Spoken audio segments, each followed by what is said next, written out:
In the great houses of England, where the curtains were heavier than most people's entire wardrobe, life was measured not by sunrise or sunset, but by the gentle ding of a bell pulled in some distant hallway. A sound that meant someone, somewhere, needed their tea, reheated precisely 3 degrees warmer. Ah yes, welcome to aristocratic life, where dinnerware had more social status than most of the guests, and where families lived in such opulence that their closets had closets. Trunks full of silk, lace, and perfectly unnecessary hats lined the walls like silent but very well-dressed sentinels. But let's not start at the ballroom.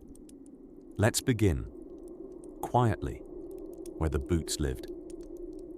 More specifically, where they were scrubbed until you could see your reflection in them, if you were the kind of person who stared into footwear for signs of your worth. That place, my friend, was beneath the grand staircase, not far from the coal pile, near the hearth that rarely gave off warmth but always managed to coat everything in a gentle soot mist. This was the domain of the servants. The day in a great house could be paradoxically luxurious and punishing, depending entirely on who you were. For the grand family upstairs, the world ran on invisible wheels, dusted gold clocks chiming softly, meals arriving as though conjured by culinary fairies, and slippers warmed precisely to foot temperature. For the servants, whose feet were rarely ever warm, a typical morning began long before the family ever stirred. The first task, lighting the fires. All of them. In winter, which in England is synonymous with most of the year, the scullery maid tottered out of bed, well, actually, a straw-filled sack near the pantry, and tiptoed through cold stone floors with fingers like icicles, tasked with lighting hearths in more than 20 rooms. Matches were precious, sparks were elusive. Jack Frost, meanwhile, had clearly received a key. The upper crust, meanwhile, awoke in their 4-poster beds as though gently nudged by angels. You haven't truly known the luxury of wealth until you've experienced what it's like to be gently awakened by a personal maid opening the drapes just so, allowing a precisely measured cascade of morning sunlight to hit your face like a warm sigh. This was not accidental. The angle had been rehearsed. Beds were not simply beds. They were canopy dreams of velvet and down, stacked like cake layers, with decorative pillows no one was allowed to use. Feather mattresses had to be plumped daily, lest they lose their cloud-like buoyancy. One aristocratic lady demanded hers be tested each night by a footman who had to jump on it precisely 3 times. For airflow, or spirituality, no one was sure. Then came the dressing. No one simply got dressed. Oh heavens no. To be truly fashionable in the 18th and 19th centuries was to be voluntarily ensnared in corsets that could compress a soul and cravats folded tighter than the family secrets. Gowns had names, shoes had titles, and wigs had personalities. For gentlemen, a manservant would remind them whether today's topcoat projected diplomatic guest or foxhunt melancholy. And for women, well, the art of dressing one required not less than 3 people, a prayer, and the patience of a saint. Still, for all the elegance, servants carried the household like invisible ghosts with very real calluses. Most slept in cramped attic rooms or near the kitchen hearth, often just bundled in wool coats with nothing more than a boiled potato for warmth. One maid recalled waking up to find a mouse sleeping in her apron pocket and being somewhat honored by the company. They moved through the house like choreography, never seen, only felt. Ever present, never intrusive. If you heard a creak, it wasn't the house settling. It was probably Thomas, the second footman, now on his 3rd round of sweep-picking errant cinders from the drawing-room carpet. After all, no one wants ash. On the Aubusson rug. That particular crime once nearly led to a duel. You had to be there. And yet, the odd thing is, both worlds depended on each other completely. Like a very formal, heavily powdered ecosystem. The upstairs needed the downstairs to run like a well-oiled clock, and the downstairs. They hoped someone, somewhere, noticed how precisely that tea tray was balanced on the silver. So, as the master of the house descended finally for a light breakfast of deviled kidneys and toast shaped like chess pieces, I swear I'm not making that up, the household had already completed the better part of a day. The hearths were roaring, the shoes gleamed, the cravat sat just so, and not a trace of the midnight mouse to be seen. If these stories help you drift off, please subscribe to the channel. It would mean the world to me. And before you fully fade into dreamland, I would love to know where you're listening from and what time it is there. Now, settle under your covers and let the warmth of a flickering, coal-fed fire tuck you in. In the grand homes of the Georgian and Victorian elite, there was a curious law of architectural nature. The richer your family, the less likely you were to know how a staircase worked. That's because in many opulent townhouses, the front staircase, the one with ornate banisters that looked like they'd just had afternoon tea with Queen Charlotte, was strictly for show, or more specifically, for the feet of people whose names appeared in Burke's peerage, not on a coal scuttle. The real action happened behind closed doors, and more importantly, behind hidden staircases, narrow, creaky, poorly lit things that twisted their way like bored eels through the bowels of the house. These were the servant stairs, of course, designed so that butlers, maids, and footmen could travel at the speed of anxiety without ever being seen by the gentry. If you were a wealthy heir, the only time you might glimpse one was if you accidentally opened the wrong door in search of more port. Now let us pause and ponder for a moment the daily ballet of invisibility performed by those who kept the chandeliers cleaned, the pork pies replenished, and the gold filigree dusted just so. Long before the invention of central heating or Instagram filters, both crucial to human dignity in their own way, servants had to rise before dawn to prepare the home for the waking aristocracy. This meant lighting around 357 fireplaces before the household even blinked open one blue-blooded eye. 19th century upper-class homes, you see, operated like a duck on water, serene and graceful above the surface, with a lot of frantic paddling beneath. And nobody paddled harder than the staff. Let's venture now, quietly, mind your head, into one of these elegant London homes. Don't be fooled by the silk wallpaper and the Italian marble. Just beyond the pantry door is a parallel universe, with different smells. There's the scullery maid, barely 13 and already in charge of washing enough dishes to inspire several novels on despair. She's elbow deep in greasy pots, her fingers practically raisins by mid-morning. No gloves, no gratitude, but a profound relationship with soap. Up a floor and slightly to the left, we find the housemaid. She's the one responsible for cleaning about 14 bedrooms, all before breakfast. And let's be clear, Victorian bedrooms didn't merely require dusting. No. They involved the art of shaking mattresses the size of whales, emptying chamber pots with such discretion you'd think they were smuggling state secrets, and polishing mirrors with vinegar until the reflection judged you. And where do these dedicated souls lay their weary heads after the day's curtain call? Surely in comfort, warmth, maybe under a few goose-down duvets?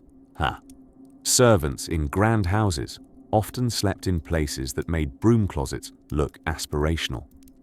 Under stairs, in attic crawl spaces, on straw-stuffed mattresses barely larger than caution signs. A lady's maid might share a tiny garret room without enough space to stand fully upright. The footman slept wherever he wasn't in the way, which often meant a cot in the hallway, disguised during the day as a piece of furniture. But nobody had it tougher than the hallboy. The hallboy. A heroic figure in the theatre of domestic endurance. Usually somewhere between 11 and 15 years old, his job included polishing every boot in the house, emptying all the chamber pots, and responding to every bell like it was the voice of Moses. He was too lowly to sleep in a room anyone might visit, so often he simply curled up near the warmth of the kitchen range, a bundle of soot and dreams. Meanwhile, above all this, quite literally, the family enjoyed breakfasts served on trays of silver and gossip. meals possibly consisting of 9 loaves of toast, deviled kidneys, and the vague memory of our fruit. They were dressed by people they didn't call by name, and they floated from cravat to carriages without seeing the swarm of labor that made their world glisten. But don't be fooled into thinking these households were entirely serene. Behind the calm presentation existed a strict hierarchy within the staff itself. Jealousies, ambitions, whispered warnings about the new butler who overstarches his cuffs. There were dramas in the scullery and minor revolutions in the parlor, held beneath the weight of etiquette and duty.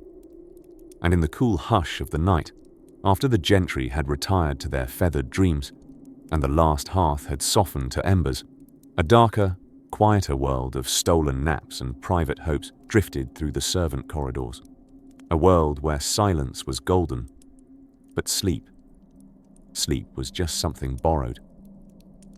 And as the moon traced its lazy finger along the walls of the upper drawing room, something else stirred far below, where silverware met. Revolution and kitchens told stories no marble hall ever heard. Somewhere behind the velvet drapes and under the creaking chandeliers of Georgian manor houses, luxury was not just a way of life, it was a full-time performance. For the wealthy families who swanned through gilded drawing rooms in silks and powdered wigs, the home was a grand stage, and the servants were the crew, propping up the illusion with bustle and polish, usually while running on 3 hours of sleep and a legacy of sciatic pain.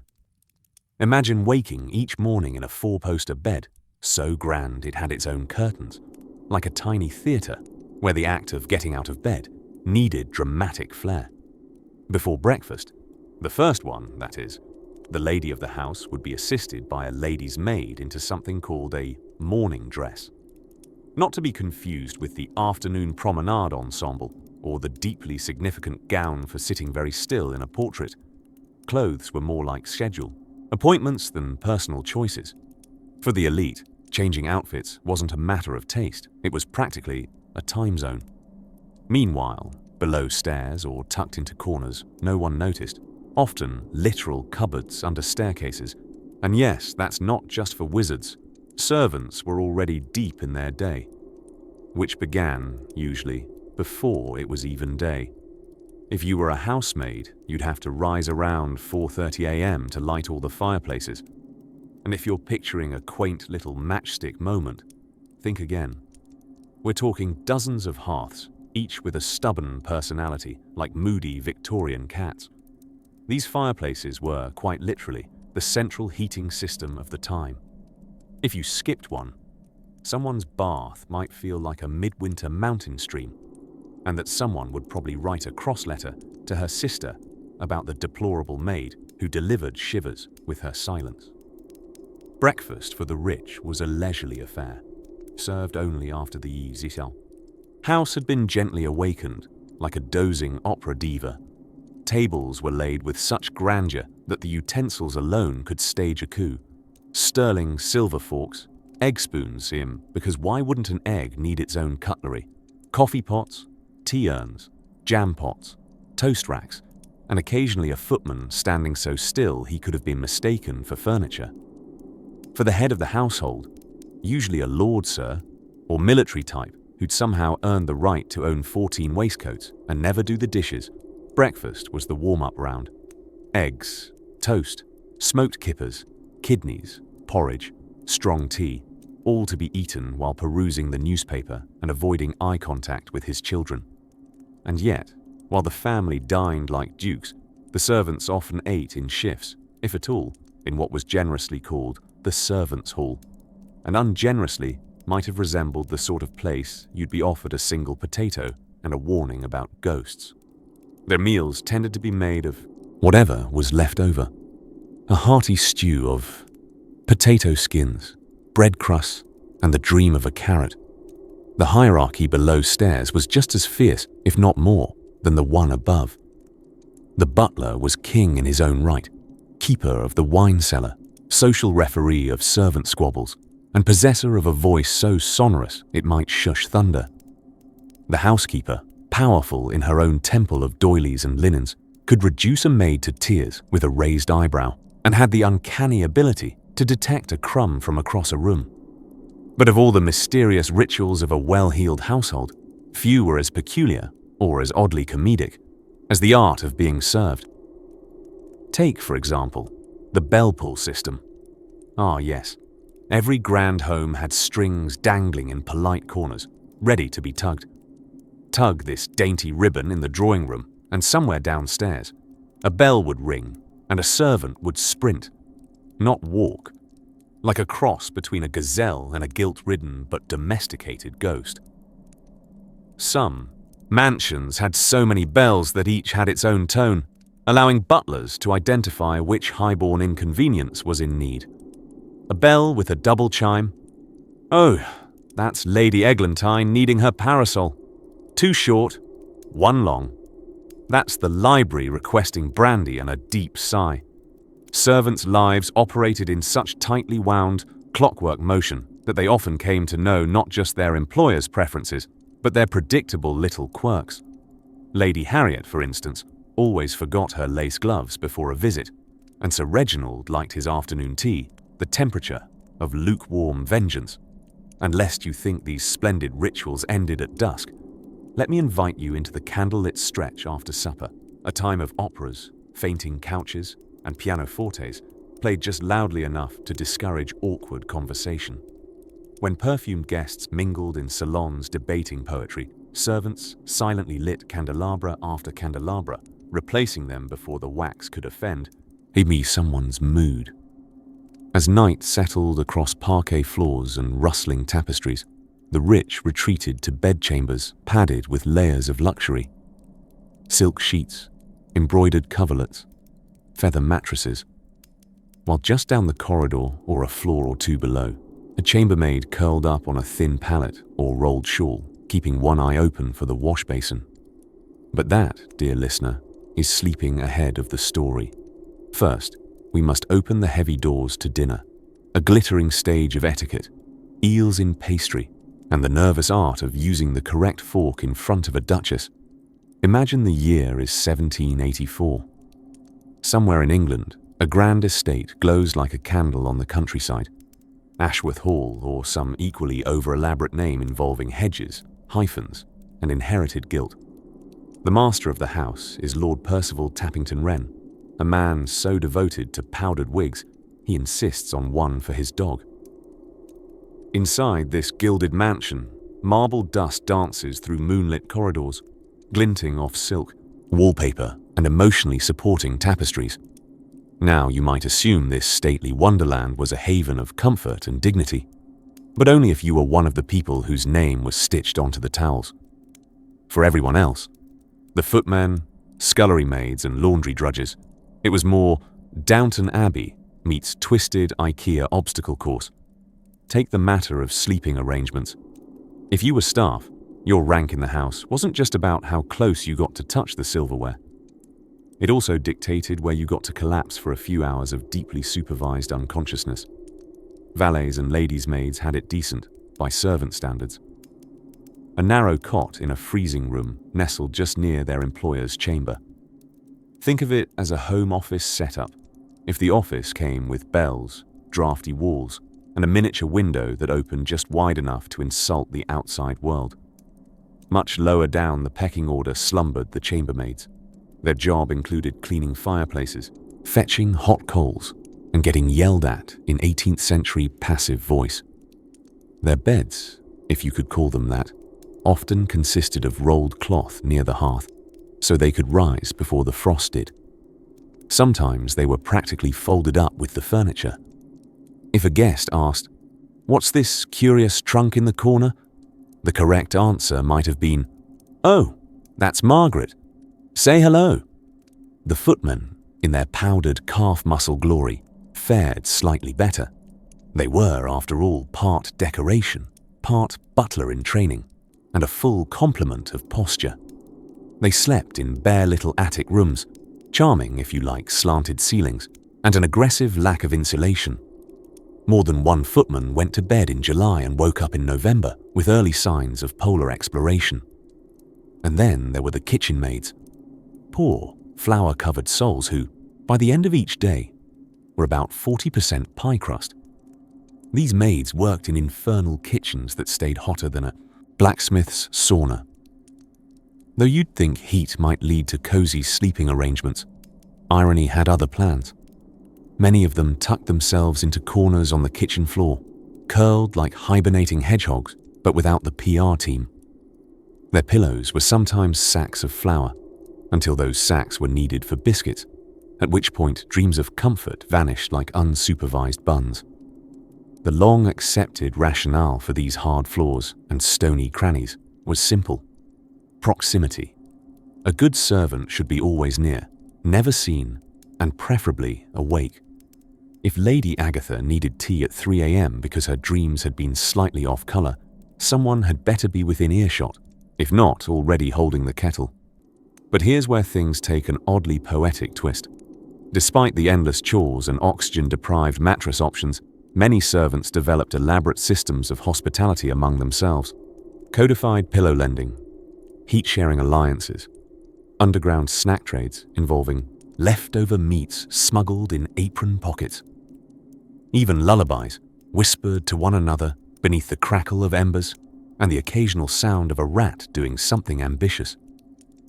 There was an unspoken economy of kindness, built not on money, but on knowing precisely when someone needed to be woken up before the cook discovered she'd overslept.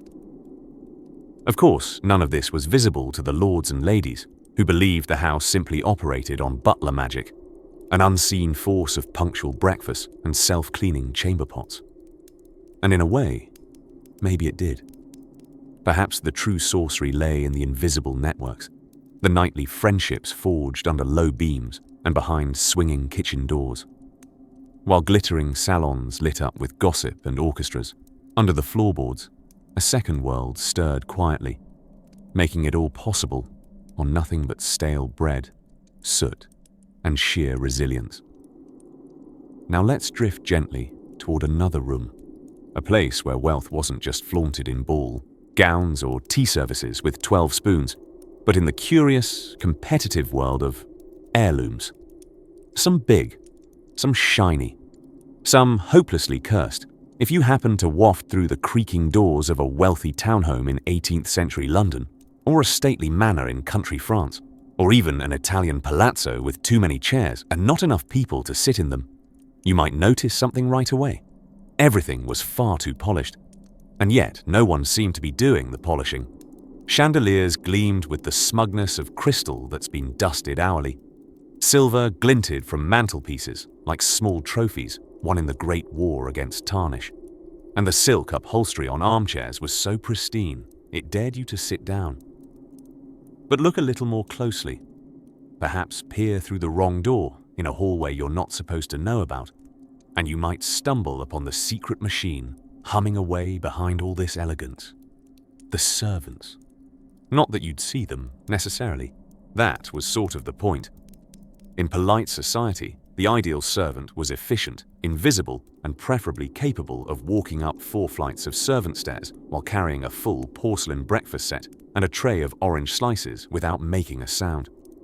During the Georgian and Victorian periods especially, large households ran like quietly orchestrated symphonies performed by people who, curiously, weren't allowed to sit down during rehearsals.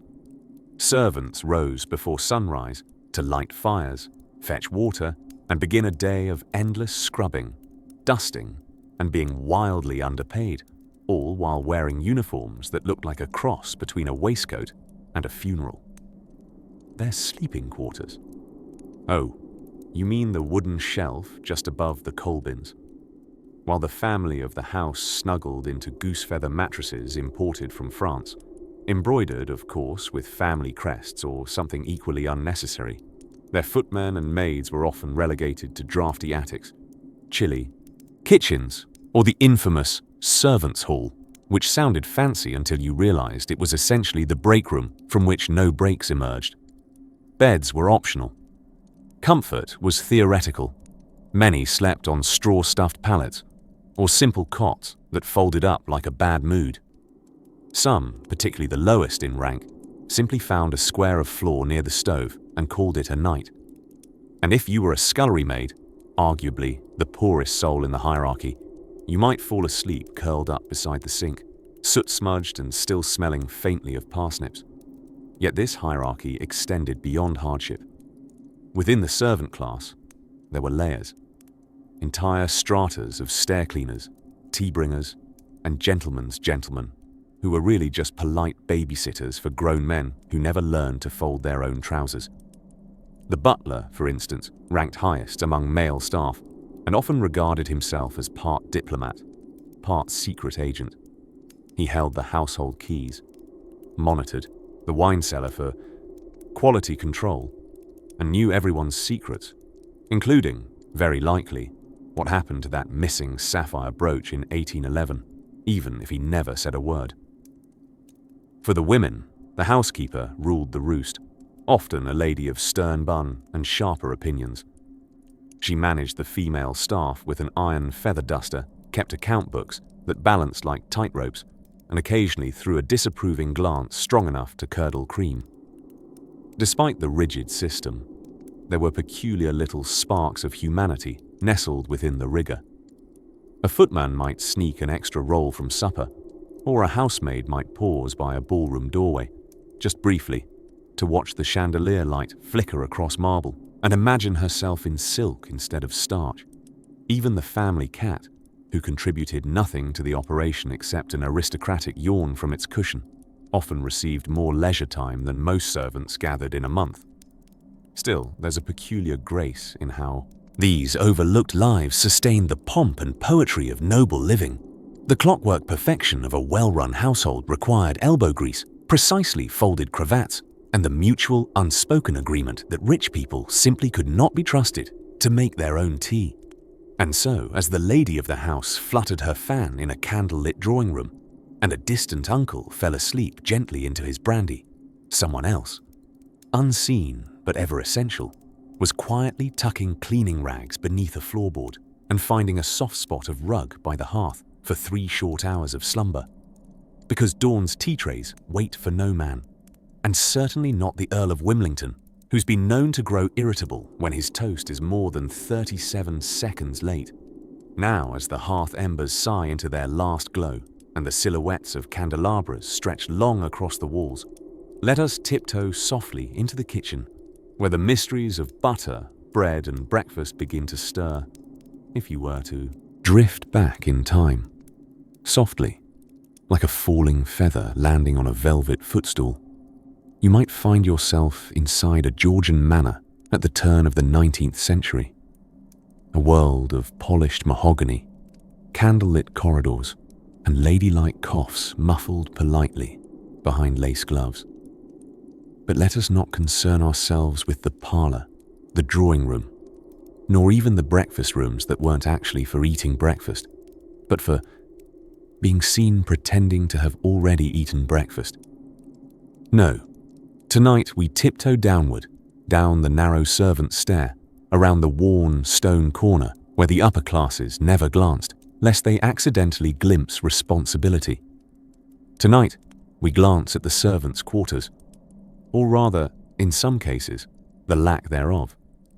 You see, in many grand homes of nobility and upstart gentry, the house itself had been designed not so much with comfort for the workers in mind, but with an almost poetic desire to keep them invisible. True discretion meant never seeing the footman, and ideally, never seeing where he curled up like a breadcrumb-laden cat beside the still warm stove after extinguishing the final candle at 3 a.m. It was not uncommon for lower-ranking servants, maids, kitchen boys, and all those delicate little cogs in the domestic machine to have no proper bedrooms at all. Beds? Pfft! Lavish dream. If they were exceptionally lucky, they'd get a shared mattress stuffed with straw and the occasional mouse, tucked behind a pantry door or under a set of stairs already claimed by spiders with generational property claims. Most, however, simply slept on floors. Yes, actual floors. Hardwood, stone, cold as an unblinking viscount. Some had a thin blanket if the housekeeper was feeling fond or mildly guilty. Others made do with their own coats, folded into makeshift pillows so lumpy they could have passed for medieval cheese wheels. And before you ask, no, there was no central heating. The hearth was for cooking, not coddling. We must also remember that many servants had to wake before dawn. The kind of waking that heard the rooster yawn, told him to get his act together, and then went off to polish boots that had walked through a society ball the night before. So even in their sleep, if you could call it that, they were on edge.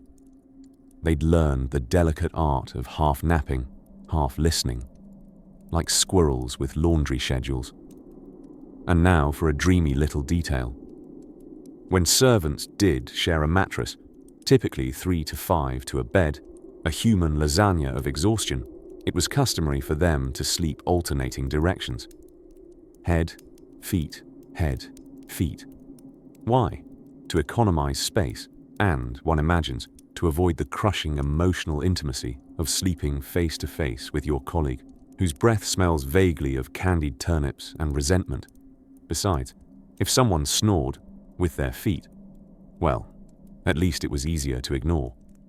Hierarchy still haunted the sleep schedule, of course. Upper. Servants like the butler or lady's maid often had proper rooms, even beds pre-approved by their own spine. These elite servants were, in a sense, the middle management of slumber. It was the scullery maid, the youngest and often most invisible of the household staff, who typically got the hearthside floor with a broom for company and a cat who may or may not have paid rent. Despite the lack of comfort, there was a peculiar coziness to these arrangements, born less from physical ease and more from companionship in hardship. Whispered stories, shared crusts of leftover scone, and the muffled giggles of maids who knew that Lady Fortenshire's new wig had arrived on backwards, and no one had had the courage to tell her. The floor might have been cold, but camaraderie was warm. In many ways, the servants' quarters were the heartbeat of these great houses, often located below ground level, both literally and metaphorically. They were the backstage of the historical theatre, a flurry of movement beneath the still, satin-edged surface. And while nobility dreamed lofty dreams upstairs, the real work of the world happened down in the slate-shadowed hush, where a maid might tuck herself beneath an apron and drift briefly into the kind of sleep that slept fast and hard before the rooster dared yawn. And just like that, we begin to float upward again, not quite rousing, but rather gliding gently back toward the upper floors. For soon, we shall find ourselves among the ornate dining rooms, where dinner was an ordeal and peas were political. Picture this: candlelight flickering across meticulous parquet floors, a velvet curtain drawn back to reveal a harpsichord recital in progress, and somewhere behind a hidden door, an understairs pantry is slowly filling with the muffled sound of snoring from 3 exhausted footmen sleeping upright against sacks of flour. Ah yes, we have now arrived at one of the more ticklish contradictions of aristocratic opulence, the genteel art of basking luxuriously in every whim, next to the grimy logistics of keeping those whims flawlessly polished. Let's talk about beds, more specifically, who had one and who, well, didn't.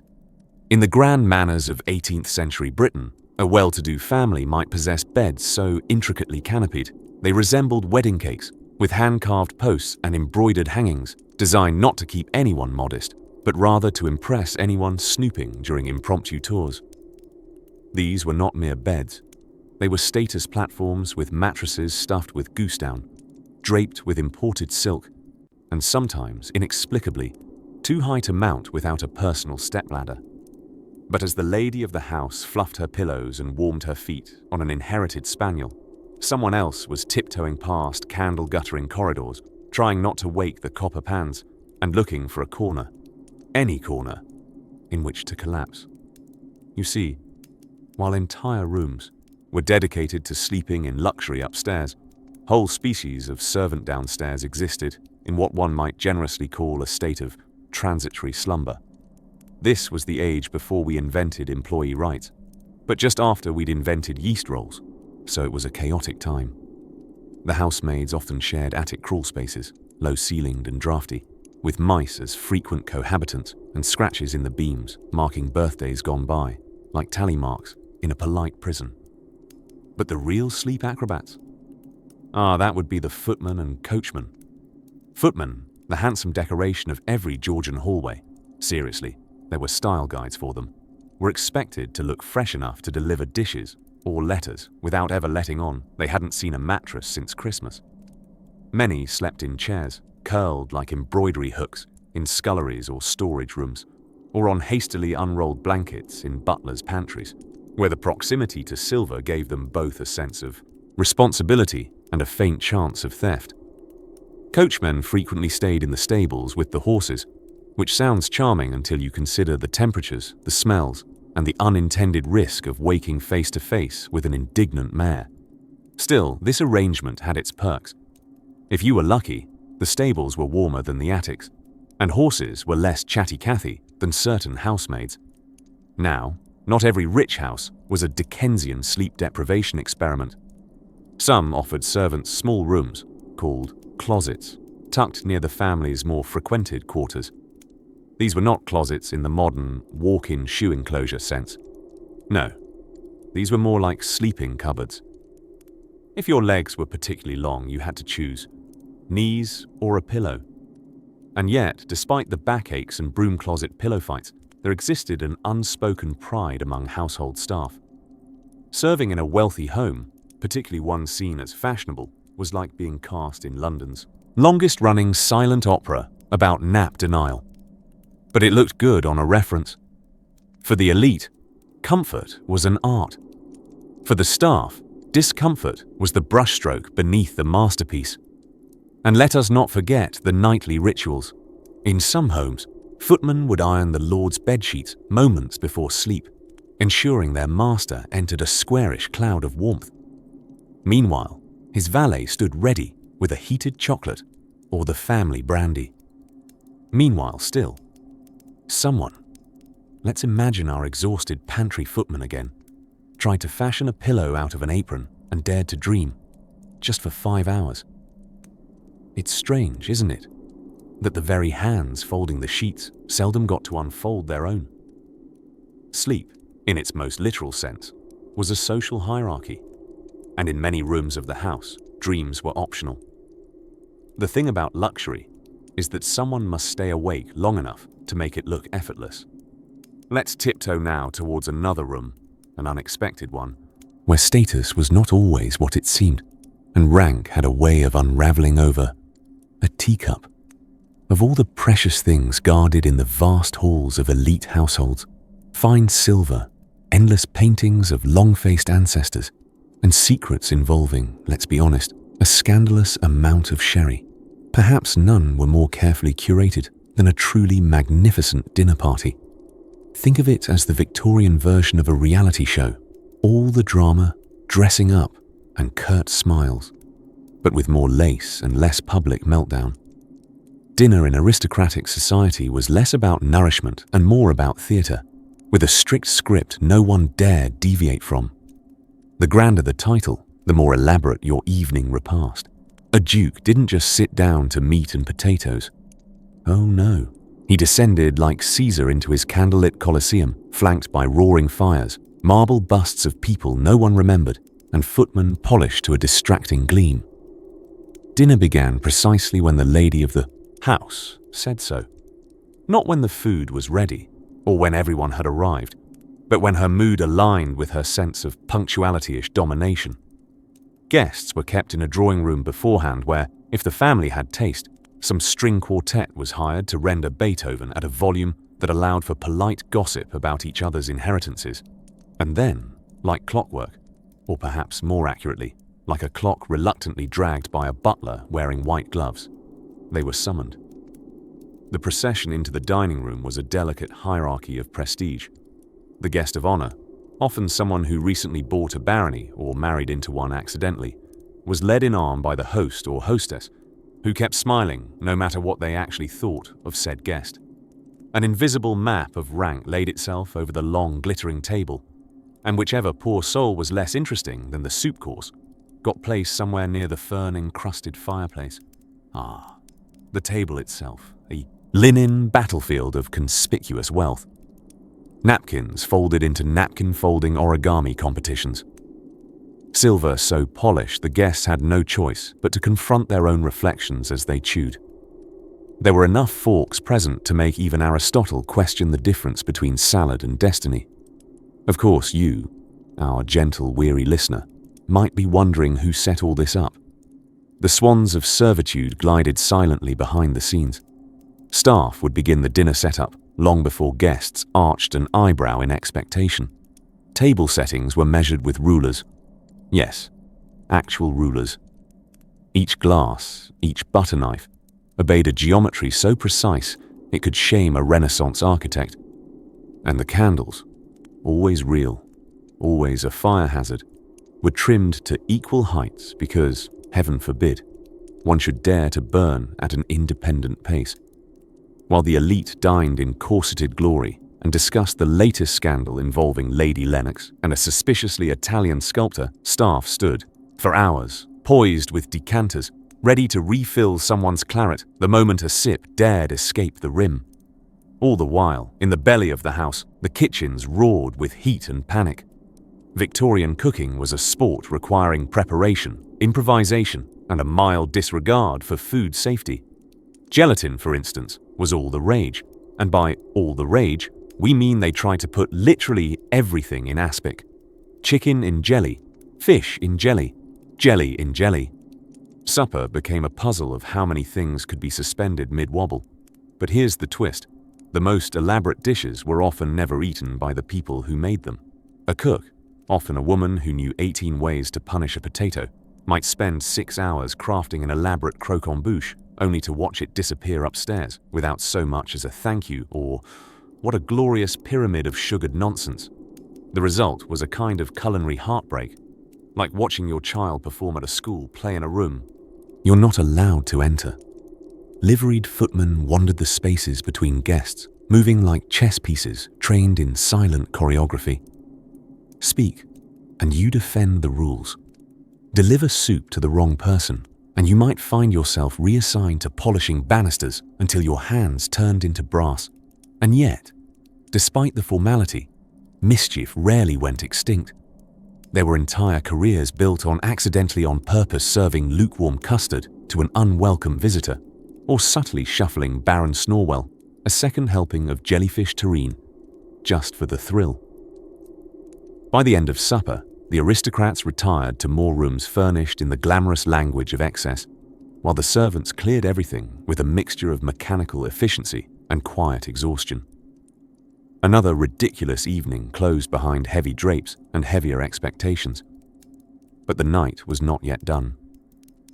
Because next came the mattresses in the scullery, the stifled yawns in the stillroom, and the curious rituals of how the very people who ensured luxury found ways to sleep in its shadow. High above the bustling staircases of the manor, past the polished banisters, often dusted twice a day by hands you'd never see, lived the most powerful person in the household. Not the master, not the mistress, not even the grumpy uncle who wore slippers at inappropriate formal dinners.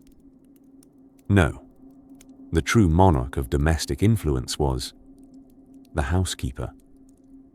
Ah yes, the housekeeper, the general of the linen closets, the empress of the servant bells, the woman whose well-labeled pantry could provoke gasps of awe from visiting nobility. While the butler may have poured the wine and offered stiff nods at the front hall, it was the housekeeper who truly ruled the realm behind the scenes. Think of her as Downton Abbey's answer to Napoleon, only with less exile and more lace doilies. She held the keys, literally, an enormous ring of them, jangling ominously from her waist like some kind of Victorian jailer's charm bracelet. Each key unlocked a sacred space, the linen cupboard, the silver vault, the larder, places where even the master of the house wouldn't dare enter without her polite, sharp-eyed permission. Housekeepers in grand homes had apartments of their own, rare luxuries for female staff. These rooms were often modest yet private, a clear upgrade from the blanket on a board situation endured by scullery maids. Her sitting room was her lair, where ledgers and inventories were maintained with the precision of a Swiss watchmaker. Her teacup, always warmed. Her bun, impossibly rigid. Her eyes, capable of catching a missing teaspoon from across the drawing room and identifying the culprit with a stare that turned confident footmen into stammering fools. Now, it may sound like the housekeeper had it rather good, and compared to most of the staff just trying to make it to Sunday with all 10 fingers and a full hour of sleep, she did. But her duties were relentless. She was on her feet before dawn, inspecting the morning fires, checking bed linens for proper crease ratios, and ensuring that the silverware hadn't developed a scandalous spot overnight. In effect, she was the CEO of cleanliness, the CFO of folded things. Like all great executives, she managed a team, primarily the maids. These young women, usually hired more for their wrists than their wits, were trained in the art of dusting without being seen and scrubbing without leaving anything suspiciously shiny, as that would imply an uneven standard. Under the housekeeper's stern but often fair oversight, the household ticked on. Inventory was taken with military frequency. Every towel, every teaspoon, every suspiciously reappearing doily was logged in thick, bound books that would terrify a modern Excel user. If a champagne flute went missing, the records would be consulted. If the soap rations dwindled faster than expected, eyebrow arches would be deployed with chilling precision. Unlike the valet or lady's maid, who had the luxury of tending to just one person and their theatrical moods, a housekeeper had to serve the entire household, including the other servants. She knew who was courting whom, who was filching sugar cubes from the pantry, and who replaced the brandy with cold tea after Tuesday's billiards debacle. Despite her elevated status, the housekeeper was still a servant. At Christmas, she might receive a small gift from the lady of the house, perhaps a bolt of ribbon or a patterned teacup, and she'd curtsy in gratitude before proceeding to orchestrate a flawlessly cleaned-up mess of wrappings and discarded mince pies. In her spare time, which was largely imaginary, she might mend lace handkerchiefs or relabel the pickle jars in her immaculate storage empire. Of course, not all housekeepers were stern matrons in black bombazine. Some were young and ambitious, managing the household with quiet steel disguise beneath smiles and starch. And some were veterans, shipped from one aristocratic disaster to the next, knowing full well that if you wanted to clean a gentleman's study without being caught in emotional crossfire, you'd do it during one of his naps. And so, while the evening glassware clinked softly upstairs and the dining room echoed with gentle snobbery, she held court below, sitting with perfect posture and an eagle eye on the staff schedule. Because nothing, not even the whims of the noble class, could undo a household managed properly by a housekeeper with polished boots and a labeled spice drawer. Next, we begin to tiptoe into the damp, soot-smudged world of those who held hearth and flame, the solid-handed, grimy-fingered underdogs of rural comfort, the chimney sweeps. As twilight draped itself across the high windows of grand Georgian manors, another peculiar nightly ritual began. The silent, orchestrated disappearance of the servant class, like well-trained phantoms, maids and footmen melted from sight, vanishing into corners, under stairs, and sometimes, quite literally, into cupboard beds. For the wealthy elite lived under the delightful illusion that their marble-floored world simply cleaned, steamed, ironed, and fluffed itself. And in a way, it sort of did. Thanks to a hidden ballet of sleep-deprived humans with very little personal space, and even less upholstery. The truth is, behind every polished drawing room was a servant who hadn't sat down since Queen Charlotte had a decent hairstyle. Beneath every velvet-curtained four-poster bed was someone curled up on a straw mattress that crunched with every movement like an overcooked crumpet.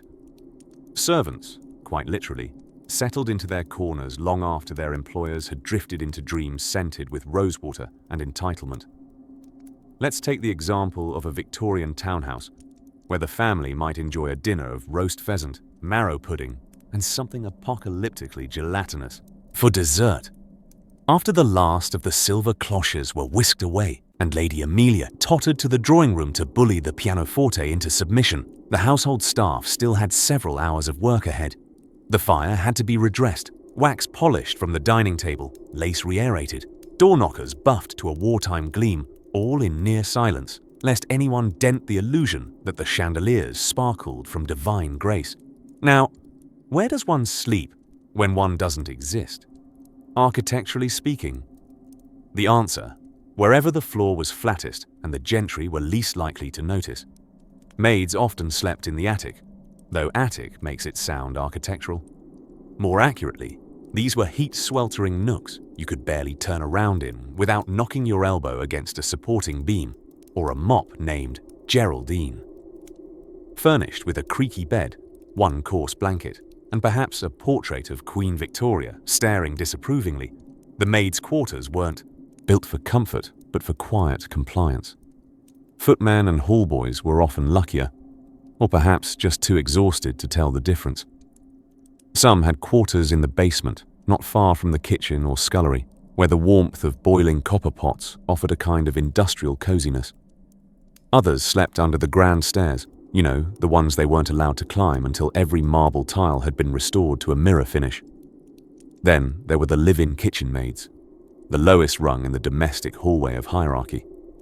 These young women often bunked in what can only be described as glorified cellars, hearing rats discuss municipal matters in the walls and dreaming of someday becoming a housemaid and possibly seeing natural light. Yet, there was an unspoken magic to this weary arrangement. Before you pity them too much, know that many servants found community in their camaraderie, swapping tales by the dying embers, exchanging bread crusts for gossip like cinquish tokens of trust.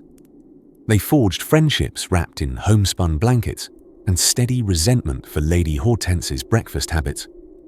Some even enjoyed the thrill of serving in a grand house, admiring silk wallpaper and golden banisters they weren't allowed to touch. And every so often, the housekeeper, the domestic sovereign of the servants' realm, would offer an extra spoonful of treacle pudding to the under-literally fed. These were victories. Small, sticky victories. And while the manor's lord snored into embroidered linens his grandmother imported from Florence, it was the hallboy who trudged in at 3 a.m. to stoke the fireplaces before anyone had the chance to complain about chili toes. History may not remember his name, but his legacy lives on in those warm marble hearths, and possibly in a few scorched slippers if he'd nodded off mid-tinder. So, each night, aristocratic dreams floated through feather pillows and high ornate ceilings, never knowing that, 1 floor below, a tired maid was trying very hard not to cough while stifling laughter at something the scullery boy had whispered about the butler's oddly shiny shoes. And even further beneath, in the city's underbellies of creak and soot, whole generations slept on floors disguised as stations of dignity, dreaming not of revolution but of very slightly softer pillows. Sleep, dear listener, comes not only to those draped in velvet, but also to those curled beneath it. And just as the last ember softens to a glow, something earlier that morning had wandered into the ladies' dressing room, a creature that would stir more feathers than the evening ball ever could. As the house quieted and the chandeliers flickered, their last golden sighs against brocade wallpaper, the true engine of luxury, the household staff, retreated into corners of the mansion you wouldn't see on a guided tour. The drawing room had been polished to a mirror-like sheen, every teaspoon aligned, like little soldiers, and Lady Evelina's petticoats were hung like ghosts in the wardrobe, awaiting another day of diligent swishing. The aristocrats had vanished to sumptuous beds the size of rowboats, but their invisible army. Well, let's talk about where they slept. Not all servants had the pleasure of something as extravagant as a mattress. While the lords dined on roast pheasant under crystal chandeliers, household maids often curled up on thin straw pallets, if they were lucky. More than a few spent their nights in hallways, under staircases, or beside the scullery oven, soot in their hair, but blessedly warm in winter.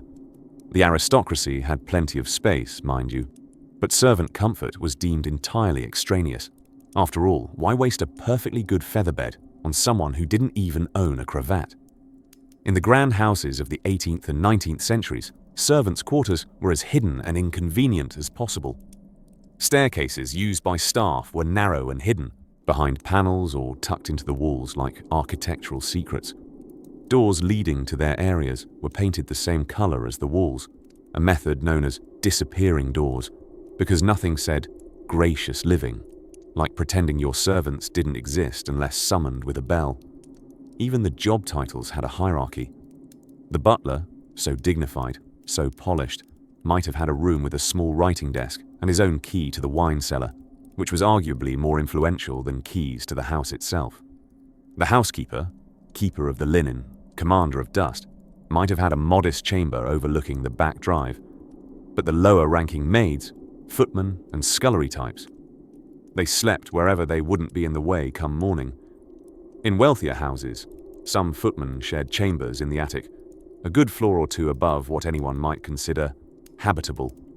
The ceilings slanted like the spine of a horse, and windows, if present, were just large, enough to admit a breeze or a pigeon with poor spatial judgment. They were hot in summer, freezing in winter, and perpetually dusted with fine flakes of plaster from the ceiling. Pillows were optional. Blankets were a luxury. Privacy was a myth. One might imagine these conditions bred deep resentment, but oddly enough, many servants didn't protest, partly because they weren't allowed to, and partly because in some strange twist of social hypnosis, they were proud to work for the gentry. For the upwardly mobile chambermaid, sleeping on the floor of a dressing room was practically a rite of passage. You had to earn the bad back before you could even think about applying to be head housemaid. And yet, this was the age of aspiration and compromise. Domestic manuals taught mistresses how to view staff as both human and invaluable tools. A sentence which says precisely what it shouldn't, but does so in velvet gloves. Even the great Queen Victoria kept detailed notes on her. Cook's temperament, occasionally worrying that his gout would flare up mid-pudding. The paradox of enormous wealth was that it only functioned when supported by a hidden world of stooped shoulders and silent footfalls. Sometimes, especially during crunch points like the annual ball or a dinner for foreign dignitaries, a servant might snatch an hour's sleep atop a tablecloth-turned bedroll in the pantry. Was it ideal? No, but quite soft if you nestled into the folds correctly. And through all this, silence. The nightly hush of opulence was not unlike a theatre after the curtain fell, grand, dark, and still faintly echoing with artifice. For although they rested, curled up near the coal bin or behind the drawing-room curtains, the servants dreamed too. Sometimes of better lives, sometimes of warmer socks, often just of uninterrupted sleep. Though few saw them rest, their absence was felt like a missing gear in a timepiece. The Regency breakfast, the Victorian ball gown, the glimmering silver teapot, all required hands to polish, press, and present. And as the embers settled in the hearth, and even the tap of rats in the walls grew drowsy, the great house breathed a sigh. Upstairs, velvet. Downstairs, wool. In the middle, between floorboards and footfalls, something else stirred. Because even amid strict schedules and stiff collars, life below stairs had its own rhythms and secrets. And speaking of secrets, there's someone you ought to meet. Not a lord, not a lady, but someone who listened at keyholes and made notes in their apron pocket. The kind of person who knew everything, quietly, while the gentlemen of high society sipped port and admired their own waistcoats in mirrored drawing rooms. A quiet army beneath the stairs orchestrated the true performance of aristocratic elegance. This hidden ballet did not involve chandeliers or powdered wigs, but rather the sound of polished boots being placed in precisely the right spot. The methodical lighting of hundreds of candles without igniting the drapes, and a curious expertise in getting soup to the table while it was still vaguely warm. Let us drift, lamplit and sleepy-eyed, into the domestic labyrinth below the fine oak floorboards. Here, the underbelly of the great house hummed like a pocket watch, a place that smelled faintly of boiled wool, beeswax polish, and the kind of anxiety that only manifests in the presence of porcelain valued at 10 times your annual wage. The servants' quarters were often so cramped and cleverly tucked away that they resembled monastic cells. If monks shared their cells, slept on straw pallets, and rose at 4 a.m. to scrub silver they weren't allowed to touch with bare hands. Privacy was a foreign country in these stone-walled nooks. It wasn't uncommon for 3 footmen to share a single bed, taking shifts as needed, like some odd game of societal musical chairs. Maitresses, if one were lucky enough to, well, call them that, were mostly thin sacks filled with horsehair, the kind of horsehair that never actually consulted with horses on its comfort rating. Those who ranked too low to earn even a straw-stuffed burlap bag, meaning many kitchen maids and errand boys, might simply sleep wherever warmth still lingered, a spot next to the dying embers of the scullery hearth, under the stairs, or wherever gravity and exhaustion met in compromise. Above stairs, of course, the family floated in what can only be described as decorative daffiness.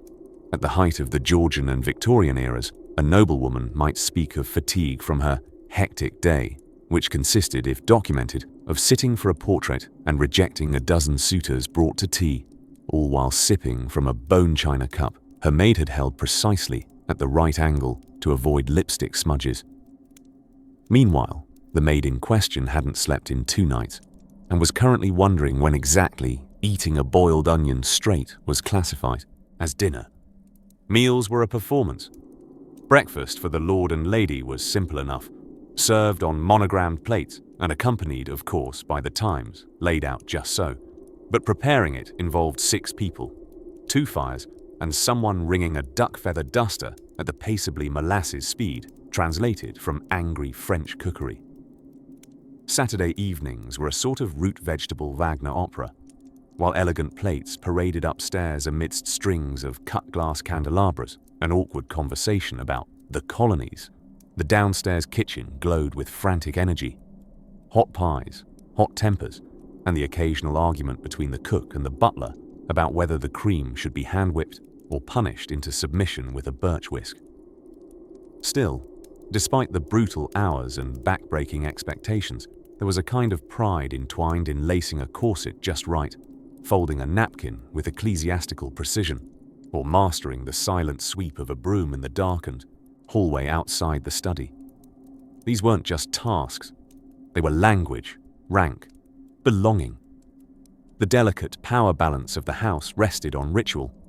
A scullery maid might be invisible, but silence was her spell. A footman's correct posture, elbows precisely away from his spine and gaze never meeting the lord's, was a sacred dance of deference. And if the household ran well, the slipper never slipped. The family needn't imagine how their slippers appeared at bedside, perfectly warmed. Simply that they did. Servants, especially those in great country estates, became experts in time warping. They aged young, worked old, and vanished completely when they became too inconvenient to accommodate. Pensions were rare. Thanks were rarer still. Many retired not to cottages, but to smaller roles, beady-eyed work in even grander houses, if they were lucky, or simply to the parish register of no one remembered. But not all was grim. Laughter did echo through the stone kitchens, cleverness brewed among chamber pots, and love, even the kind whispered behind laundry linens or smuggled in sideways glances between hallways, bloomed despite everything. Because even in a gilded cage where others wore the jewels, there's dignity in precision, clarity in keeping the hidden machinery ticking. And every now and then, the silver would shine just so in the candlelight, soft and celestial, like stardust offered in trust. As the moon lifted itself over the ivy-covered angles of the estate, a single lantern down in the servants' passage sputtered, then flickered, then went out. And tomorrow, it would flicker again. And meanwhile, above stairs, another strange fashion would soon arrive quietly through the door, a design so absurd, so impractical, it could only belong to those who'd never once had to press it themselves. As twilight fell over the grand Georgian mansions of England, an odd transformation took place. The great houses, which by day bustled like bees fed double espresso, with livery-clad footmen darting about and gossip echoing through corridors, began instead to sigh into quietness. Lamps flickered to life, chandeliers dimmed their sparkle, and fireplaces cradled their final embers like elderly cats curling in for the night. But while the lords and ladies retreated to their impossibly soft featherbeds, layers of down so thick they resembled a baked Alaska of comfort, below stairs, the servants were beginning the long process of pretending this arrangement made any sense at all. You see, in the bizarre upstairs-downstairs ballet of the 18th and 19th centuries, the very architecture of a family's home was a reflection of class. Rooms were not merely rooms. They had ambitions. The drawing room aspired to be Paris, the dining room tried to be Rome, and the scullery just tried not to be a dungeon. But nowhere did this social choreography dance more awkwardly than at bedtime. For the upper crust, bedrooms were stately affairs. Canopied beds the size of ships, portraits on every wall.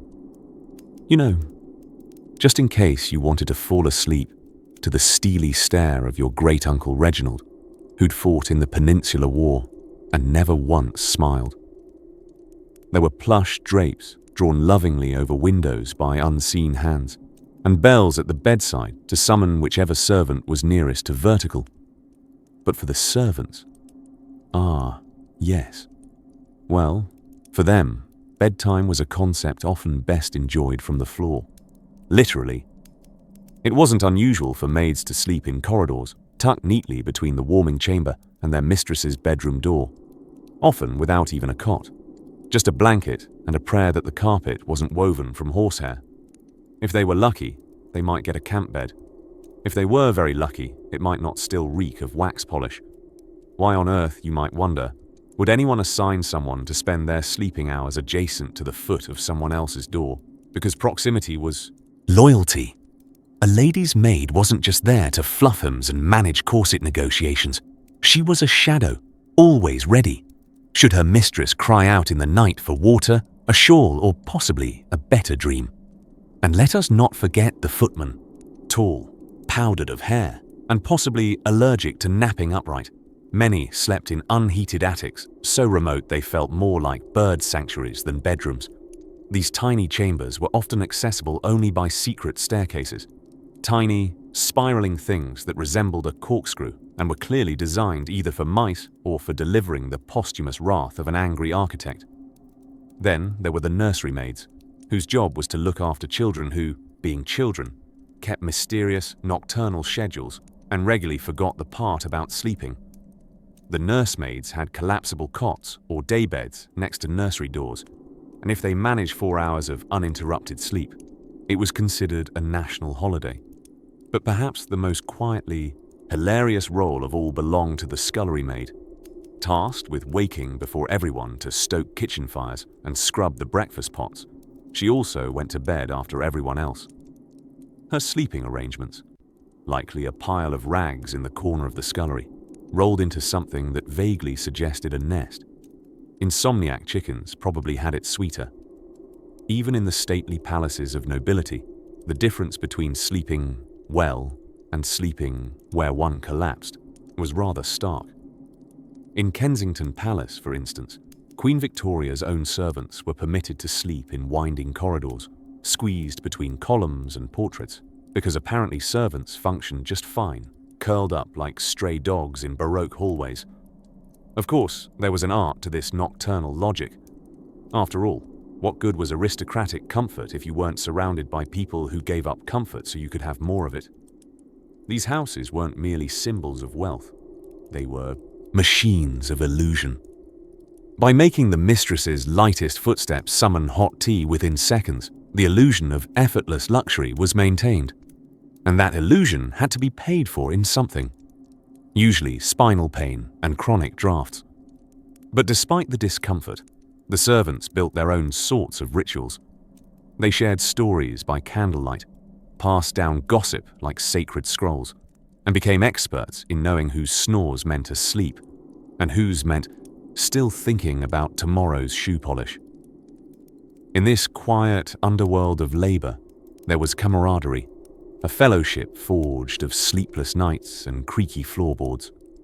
And just as the master's clock ticked past midnight and the last lamp extinguished above stairs, a hush fell in both halves of the household, one half dreaming of next season's fashion and the other dreaming of actual bedding. Now let's drift gently onward to a place far from blankets on floorboards, a realm where servants not only worked through the night, but were often invisible by daily design. As the great houses of Europe grew taller and more exuberant, so too did the domestic challenges of navigating them. What goes up, as they say, must eventually require someone to carry a chamber pot down.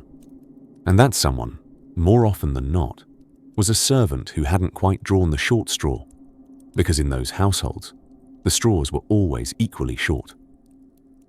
By the 18th century, grand manor houses had evolved into elaborate, multifunctional machines of architectural excess. Picture enormous staircases designed less for climbing and more for being dramatically descended by someone wearing 13 yards of brocade and mild disdain for gravity. Above all this pageantry loomed the upper floors, which, contrary to their lofty appearance, were less noble perch and more attic sauna with aspirations. This is where the servants were tucked away. Quite literally, tucked, sometimes into closets, crawl spaces, or beneath decorative eaves generously described as charming by architects who presumably never had to sleep in them. One of the lesser-sung ironies of domestic history is that while the upper classes indulged in plush mattresses filled with goose feathers and too many pillows to stand up without help, the servants often curled around their own elbows on thin straw pallets, if they were lucky. If they were unlucky, the floorboards counted as a sufficient bed. After all, they were indoors, weren't they? The rich of this time, you see, were a species apart. One part elegance, 2 parts mild delusion. But to maintain their carefully orchestrated illusion of effortlessness, immense daily labor was required. Everything from polishing brass chamber sticks to decanting port at precisely the correct angle required careful training, poise, and, ideally, a spine made from rubber. The phrase, below stairs, had emerged to encapsulate the invisible world of the servants. We're quarters, a parallel dimension in which brisk efficiency reigned supreme. But by the late Georgian and early Victorian periods, many of those below stairs were, in fact, technically above stairs. In attics, under rafters, and up service staircases so steep, they were practically ladders. And here's a curious little nugget. In many great townhouses and manors, the servant staircases were built with such humility. They were sometimes lower in height and steeper in pitch, so that even the architecture reminded you to keep your head down. It's said that a good servant was heard and not seen, but ideally, in a really well-run house, they weren't heard either. They simply appeared, silently removed your gloves, and vanished back into the woodwork. If this sounds familiar, it's because we've essentially returned to that model.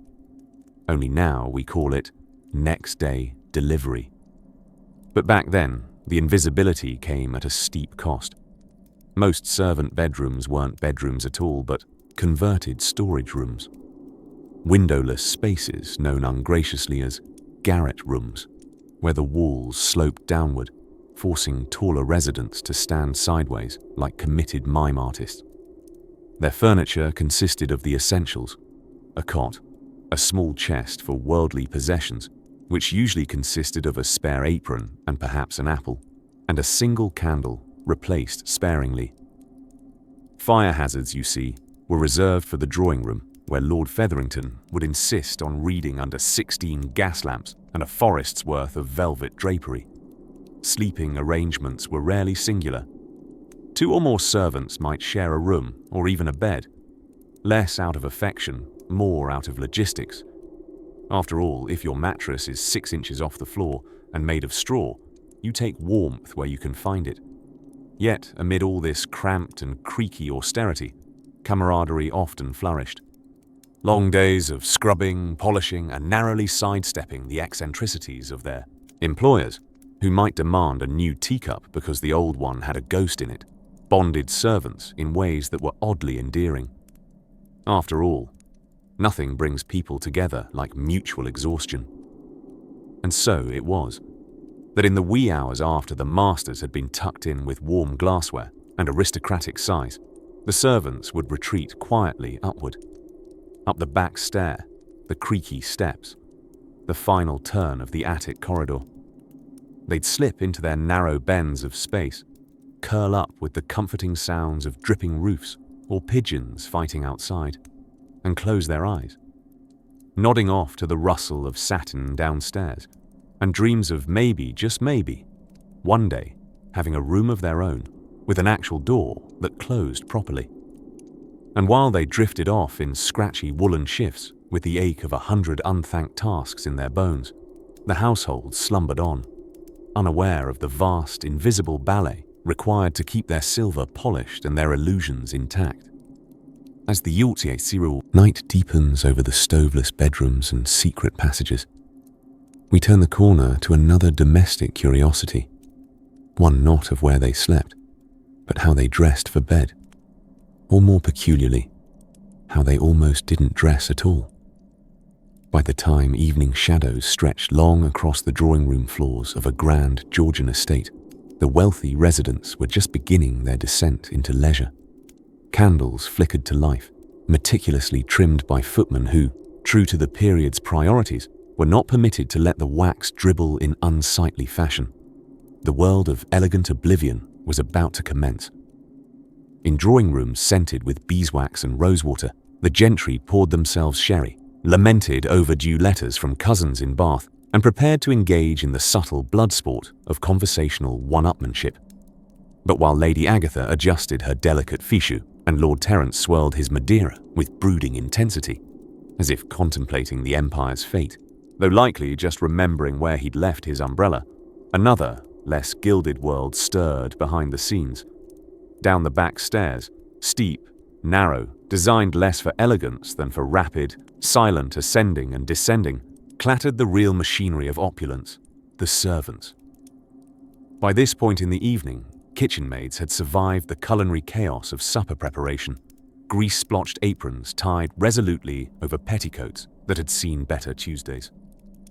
The scullery maid, the humblest of them all, was already ankle-deep in dishwater, scrubbing with the kind of determination usually reserved for small rebellions.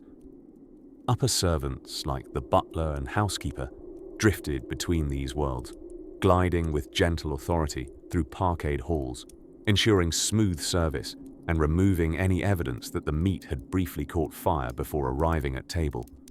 Down below, spoonfuls of leftover syllabub might be secretly licked clean in the corner, under threat of eternal damnation or worse, dismissal with no reference. Now, by royal standards, these were not conditions you'd brag about at Versailles, but for the average servant in a very grand home, there were occasionally perks. These included proximity to luxury, the occasional cast-off garment from the upstairs folk, and scraps from the table that were better than most folks could afford in town. That said, let's not pop open the champagne just yet. Servants often slept in unheated attics or underground rooms with ceilings so low that your dreams had to hunch. In fact, many maids slept on narrow folding cots, tucked in communal garrets that smelled of starch and ambition. Privacy was a politely ignored concept, and if you were lucky, there might be a curtain. Not your own curtain, mind you, but one shared by all three girls in the room. Shared not in rotation, but simultaneously.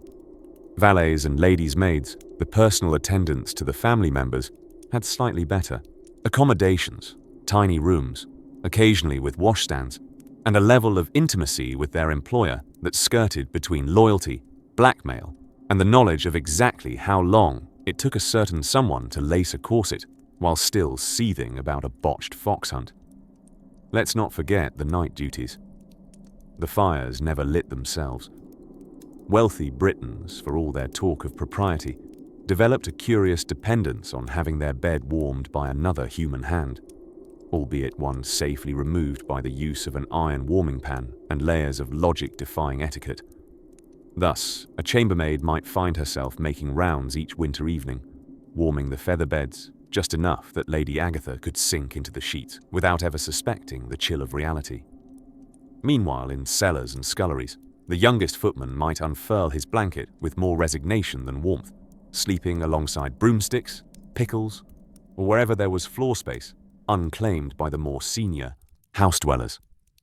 It was not entirely rare for servants to be snoring gently beneath the same floorboards over which the family danced a minuet upstairs, all kept perfectly quiet, of course.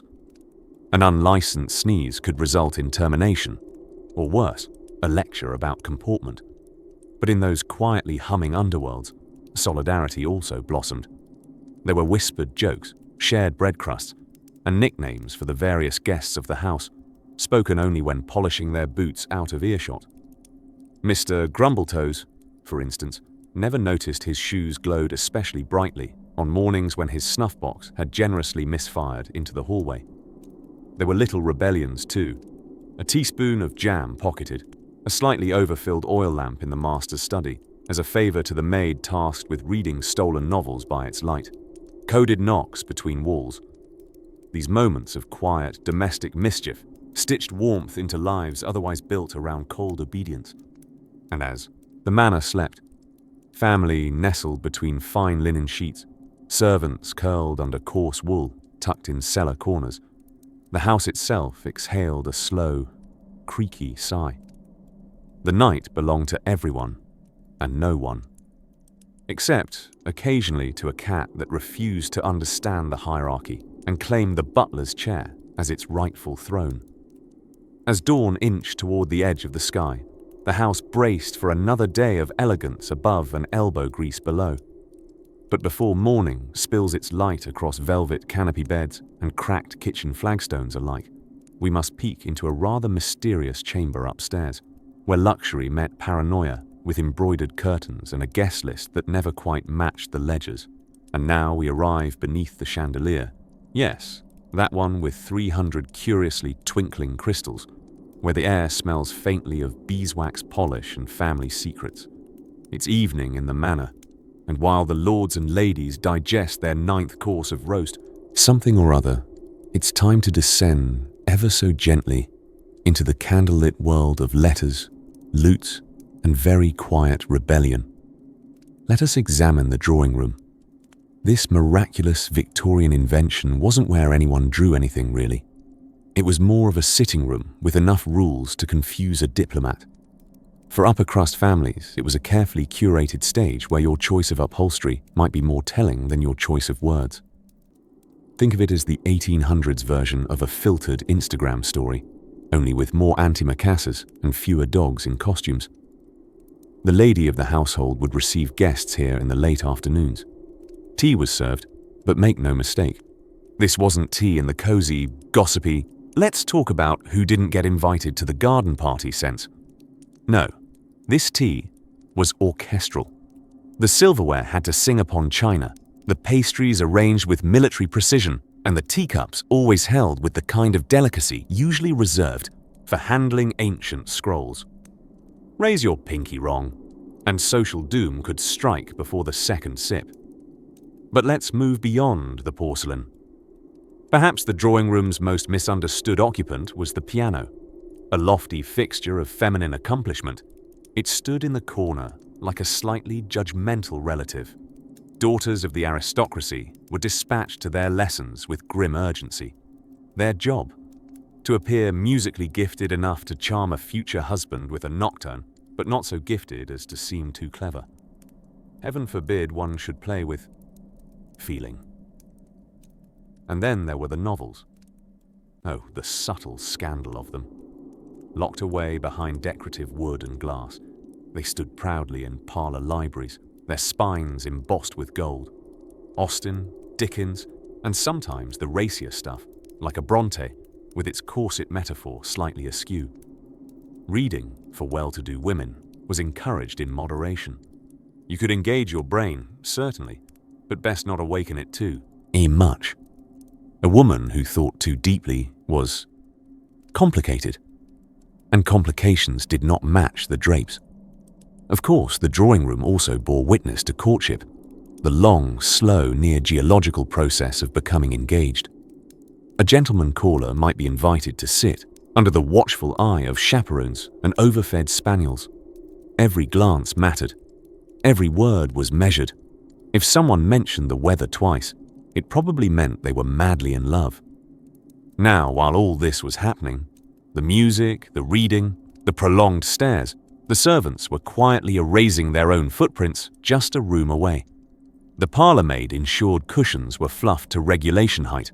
Footmen hovered with silver trays that could knock out an ox. And the butler, who always seemed to glide rather than walk, maintained what could only be described as facial diplomacy, sincere, dignified, and mildly bored. But drawing rooms weren't only for company. On quieter evenings, the family might gather, father dozing in a high-back chair that creaked like a sarcastic ghost, mother finishing a bit of needlepoint fine enough to win prizes, and the younger children endlessly trying to distract the governess from Latin exercises with strategically dropped biscuits. And as the fire hissed lazily, one might hear the soft rustle of skirts, the snap of embers, and the gentle turning of pages. The home, though grand and immense, would breathe evenly here for a while. The drawing room was a rare pause in the great theatrical production of family superiority, a nightly moment in which even the haughtiest of households allowed a touch of gentleness to seep in, before everyone resumed pretending they were better than everyone else.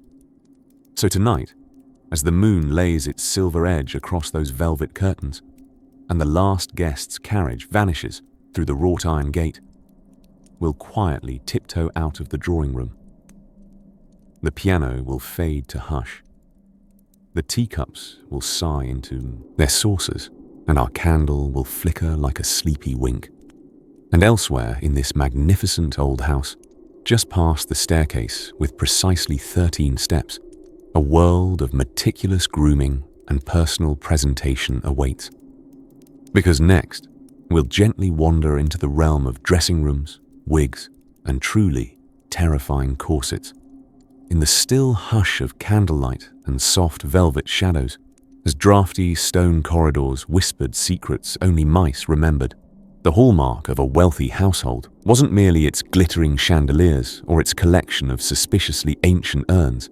It was the theatrical choreography of household routines, and perhaps nothing was performed with more solemn flair than the great bedtime ritual. Now, for the aristocratic elite, sleep itself was less a physiological necessity and more an exercise in status. Why simply rest when you could retire? And why lie down when you could recline beneath a canopy crafted by silkworms who, frankly, deserved a union? The nightly winding down of a rich household in the Georgian or Victorian age was, shall we say, eventful. Picture your average viscount yawning dramatically as if auditioning for a Greek tragedy, while a footman helps remove his wig and another presents him with something ambiguously labelled as a digestive tonic, which may or may not have been 90% sherry. His wife, meantime, might be in her boudoir performing a 27-step skincare routine involving milk, honey, and a questionable amount of crushed pearls. But while the lady of the house powdered delicately and the master burrowed into his bed the size of a small boat, a procession of invisible labourers scuttled quietly in the background. Maids laid mustard-soaked cloths on aching feet, don't ask, and valets gently manoeuvred their charges into nightshirts that somehow had more buttons than sense.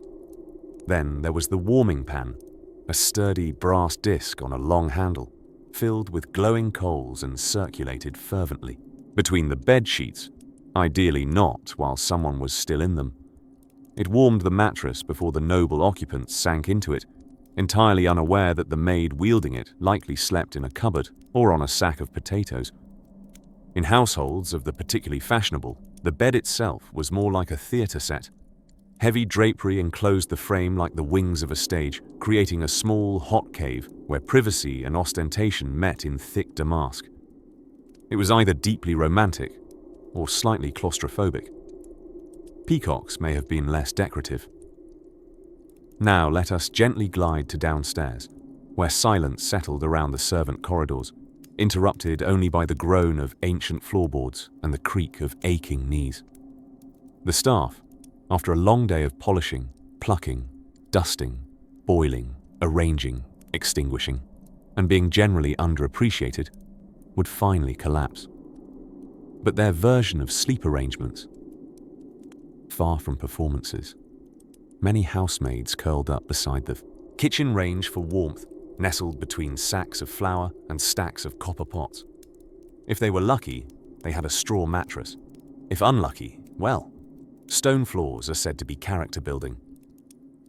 Lady Marjorie might have slipped between fine French linen, warmed by coals and scented by lavender sachets, but young Edna, the scullery maid, might have curled on a pile of old aprons in the scullery corner, whispering goodnight to the mop. And yet there was, amongst the creaky discomfort and lumpy makeshift beds, a strange sense of solidarity. The lowliest footboy and the chambermaid who could balance 90 teacups might chuckle quietly before sleep, recounting the day's oddities, like how Sir Geoffrey tried to ride a pony into the dining room again. Sleep, even when landed like an exhausted plank on a wooden shelf, came eventually, slipping through cracked windows and settling like dust. Even in the opulent world of bedchambers filled with clocks shaped like cherubs and hot water bottles, encased in velvet frocks, nighttime peeled everything down to something softer. The candle died. The fire dimmed. Somewhere under a canopy trimmed with fringe, a nobleman snored like a walrus with musical aspirations. And above, in his ceiling fresco, a painted cherub looked down, perhaps slightly judgmental. Such was the nightly rhythm of grandeur and groaning joints, silver spoons and straw pallets, goose-down duvets and borrowed shawls.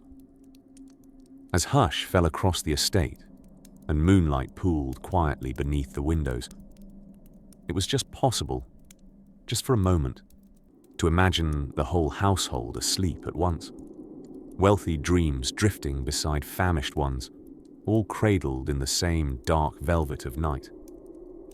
But of course, some had to rise early to make it all happen again. And in the morning, another ritual would begin, with very little sleep, very cold water, and entirely too many bells to be considered civilized. It was a truth universally unstated that the silver polish never slept. And if it did, it dreamed only of napkins thicker than most 21st century mattresses. Such was the twilight world of Victorian housemaids and butlers, a domestic ballet rarely acknowledged, but endlessly rehearsed. While Lady Thistledown was practicing her swooning fits in the drawing room, practice makes perfect, and Lord Thistledown was attempting a 10-minute snooze disguised as intellectual reflection. The servants were deep in a quietly choreographed ritual of scrubbing, starching, and scurrying. The divine right of dukes may have faded a bit by the late 1800s, but that didn't stop the gentry from believing in the divine right to crumpets at exactly 4 o'clock. Not 4:05, not 3:59. Somewhere between divine law and digestive biscuit lay the commanding power of the English serving bell. Enter the concept of the scuttle, a humble object with a deceptively majestic job to carry coal to upstairs fireplaces so that members of the landed class could sleep warmly while their maid-of-all-work developed increasingly Victorian shoulder injuries. Based on coal deliveries alone, aristocrats produced enough ash to recreate small volcanic eruptions, each one carefully cleaned up before breakfast, by someone who hadn't had breakfast. The day might start for the mistress with a bell and a footbath, but for her maid, it began hours before, usually around when the crows were just clearing their throats. Morning shifted gently into existence as servants padded across creaky wood in thin-soled slippers, worn down by years of ghostly silence. One could almost hear the whispers of forgotten table settings sighing from the butler's pantry. And lest you think all this was done with solemn martyrdom, be assured, the servants had their small triumphs. Cook, resplendent with flour-dusted fury, could drive a fully decorated upper-class household into momentary terror with just the sound of her rolling pin on the marble counter. And the E-years housemaids developed an acrobatic grace as they slipped unnoticed through corridors, dusting elaborate cornices that only spiders and aristocrats' guests ever noticed. Now one might imagine, the life of the footman, chosen for stately height and ability to appear both invisible and omnipresent, as a glamorous affair. Ah, no. His duties included waiting silently behind chairs like an ornamental fern with muscle tone, opening doors precisely 3 seconds ahead of a guest's arrival, and, most perilously, matching the livery to the dinner party's floral motif. Woe betide the footman who stood too close to the hydrangeas in clashing waistcoat. Stairs were the great divide, the literal line between velvet and vinegar. Upstairs was polished elegance, champagne whispers, and scented letters sealed with wax. Downstairs was boiling linens, slippery flagstones, and boots that somehow never dried. A valet may have spent more time with a gentleman's trousers than the gentleman ever did. Yet camouflage was part of the contract. Efficiency, in this structured world, meant invisibility. It's easy to forget that service wasn't just a job. It was 1,000 unwritten rules held in lace-trimmed tension. For example, a parlour-maid must recognize, by teacup placement alone, whether a guest had been invited to stay 20 minutes or the entire weekend. One misplaced saucer, and the entire social equilibrium might tilt into scandal. And speaking of scandal, there was always at least one housemaid in trouble for speaking to the postman too brightly. An accusation so vague that it could ruin a reputation or get you promoted to third under parlourmaid, depending on the mood of the cook. But while the upstairs world glittered with polished crystal and fluted table legs shaped like Greek regrets, the downstairs world throbbed with a quiet kind of rebellion. A longing for warm beds, soup that wasn't made of potato peelings, Sundays without starch. Yet amid it all, the whole system functioned, like clockwork wound by tired, clever hands. The same hands that relit candles, pinched out by guests, turned collars with tailoring wizardry, and carried half the estate's secrets in their apron pockets. And so, as the masters retreated behind their bedroom doors posed with empire-striding importance, the servants tiptoed back down, past the scullery ghosts and the whispering walls. There, on creaking cots and under blankets thinner than pie crust, they finally tried to sleep, just long enough to wake and do it all again. But what if this meticulously managed world of bells, boots, and boiled sheets was suddenly threatened by plumbing? Victorian maids would find out soon enough. By the early 1800s, the wealthier tiers of society had truly outdone themselves when it came to inventing new ways to live in comfort, while everyone else developed extraordinary spinal strength, sleeping on things only technically classified as beds. Imagine a Georgian manor, gleaming chandeliers overhead, walls lined with silk wallpaper, which, we must admit, wasn't great at insulation but did whisper, "I have 4 different forks," and drawing rooms designed purely for the existential discomfort of guests. The whole structure, grand, serene, intimidating, functioned with one rather important catch.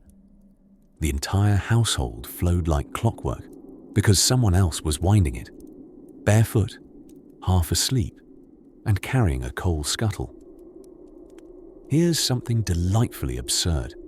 In many grand homes of Georgian and Victorian England, servants weren't just invisible socially, they were structurally hidden. Architects designed entire networks of cramped stairways, narrow hallways, and tucked-away quarters so that the help could move about unseen, like polite ghosts with mops.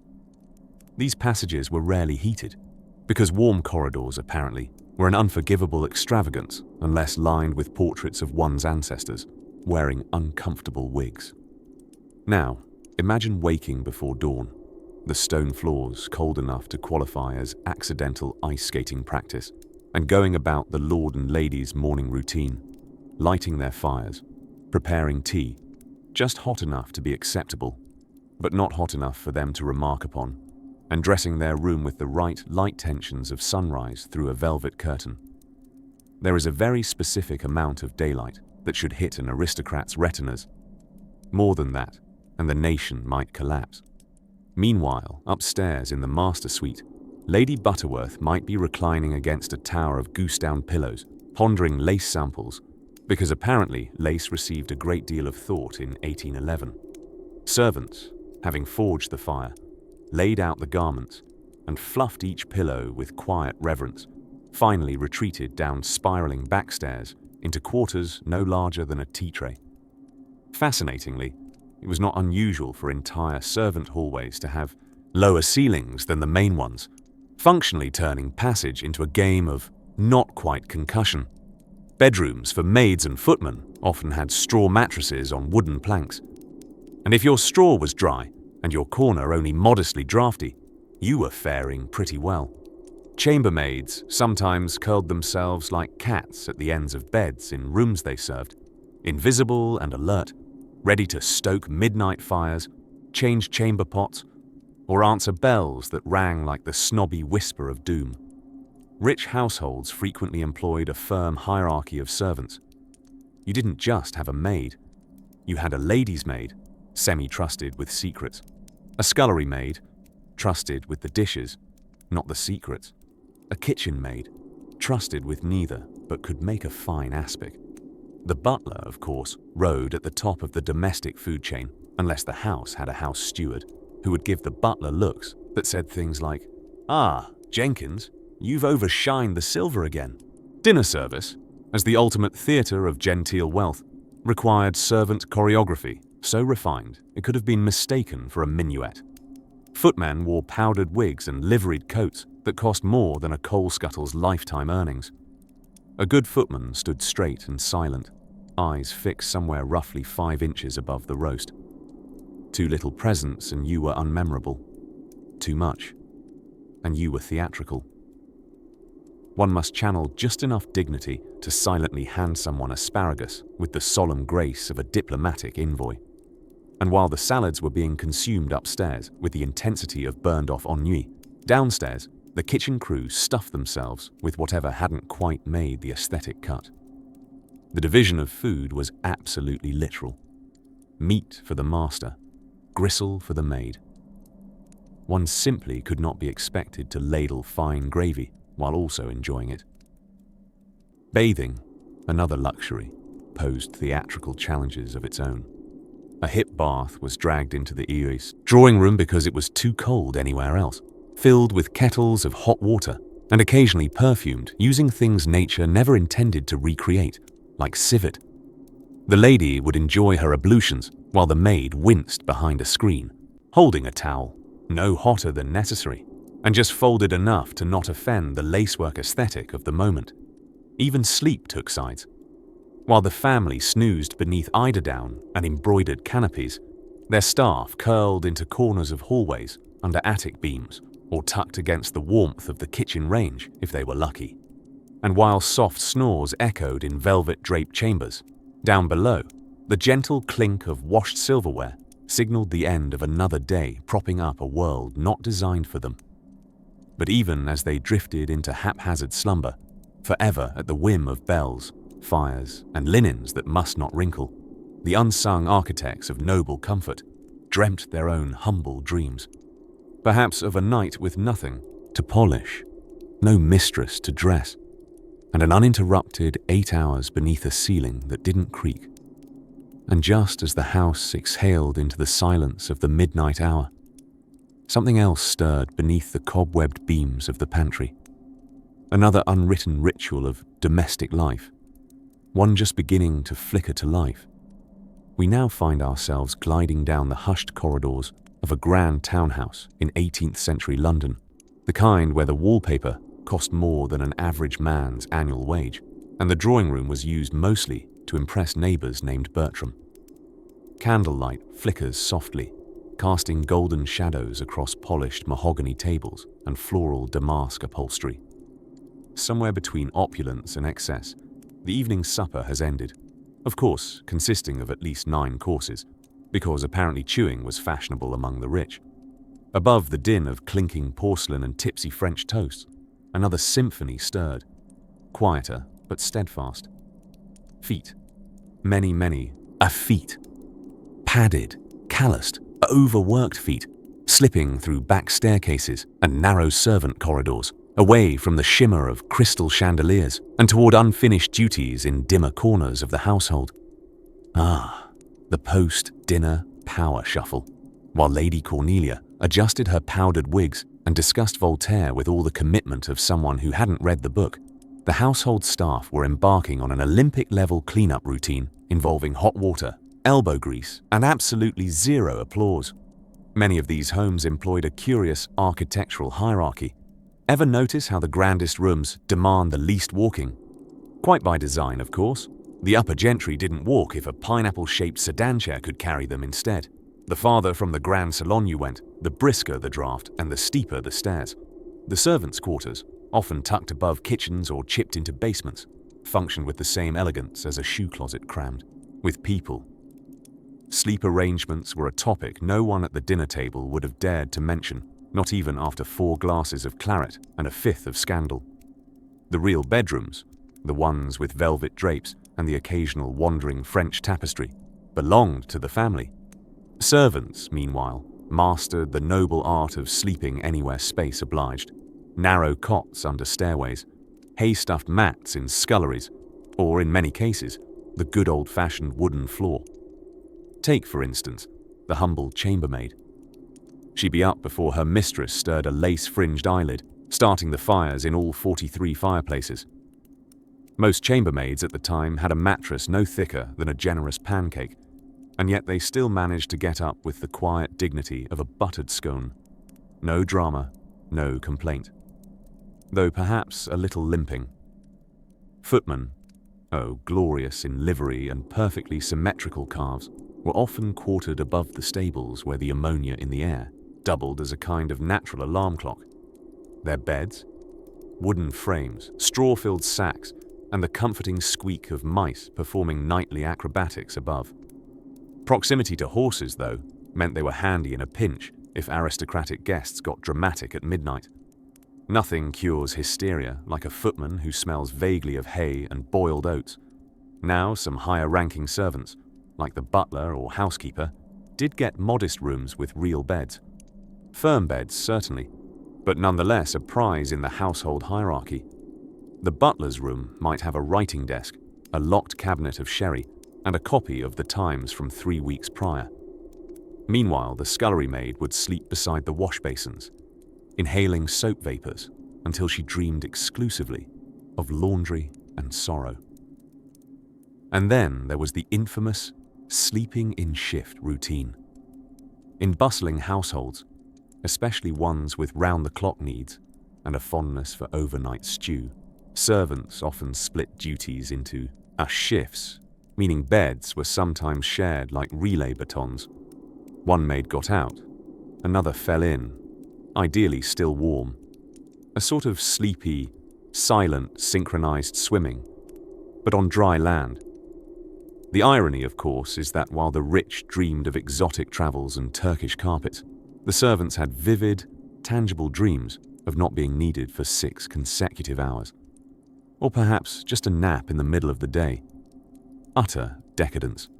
Yet even within these strict divides, little comforts emerged. A hidden biscuit saved from kitchen crumbs, a moment by the warming hearth after the gentry went upstairs, a whispered laugh over soap and silverware. Resilience, like tea, brewed strong and often. Meanwhile, upstairs, Lady Cornelia yawned, stretching her arms like a queen after a royal decree, utterly unaware that the fire in her chamber had been stoked not by magic, but by fingernails worn from years of toil. And as we tiptoe out through the discreet back hallway, muffled again by wool and whimsy, another soft, slumbering truth begins to unfold. What happens when wealth decides it needs privacy upstairs and secrecy below? The sun had long since dipped below the horizon in the great country estates of centuries past, and while the drawing rooms now lay cloaked in candlelight, and the parlours hummed with the soft rustle of silk and polite laughter, beneath it all, literally beneath it all, a different world stirred. This was the quiet kingdom of the below stairs. The architecture of privilege had interesting blueprints. The higher the ceiling in the master's bedroom, the lower the servant's mattress, if they were lucky enough to have a mattress at all. Let's not be melodramatic. Some servants did in fact graduate from straw pallets to thin, wool-stuffed versions that, under the right lighting, could almost pass for bedding. As long as you never, under any circumstances, touched it with your hand or foot. While the family upstairs wrapped themselves in embroidered coverlets and plump feather eiderdowns that fluffed like a cloud's daydream, the maid downstairs shuffled off to a nook beneath the stairs with little more than a blanket resembling an aged tea towel and a pillow stuffed with whatever fabric scraps hadn't been turned into curtains that year. But don't worry, she likely wouldn't be lying there long enough to notice. The average nap window was so brief, it could be timed by how quickly cook could boil an egg. You see, domestic staff in grand households didn't quite operate on human time. No, they thrived on an ancient schedule best described as whenever someone more important needs something. Bells attached to wires connected every room to the servants' quarters, or corridors or closets or corners, which often had so many little tinkling chimes it sounded like a wind chime orchestra led by a particularly impatient ghost. But let's climb back up for a moment to the bedrooms above. These rooms, reserved for the family and their socially important guests, were truly where luxury and impracticality held hands and waltzed around the bedpost.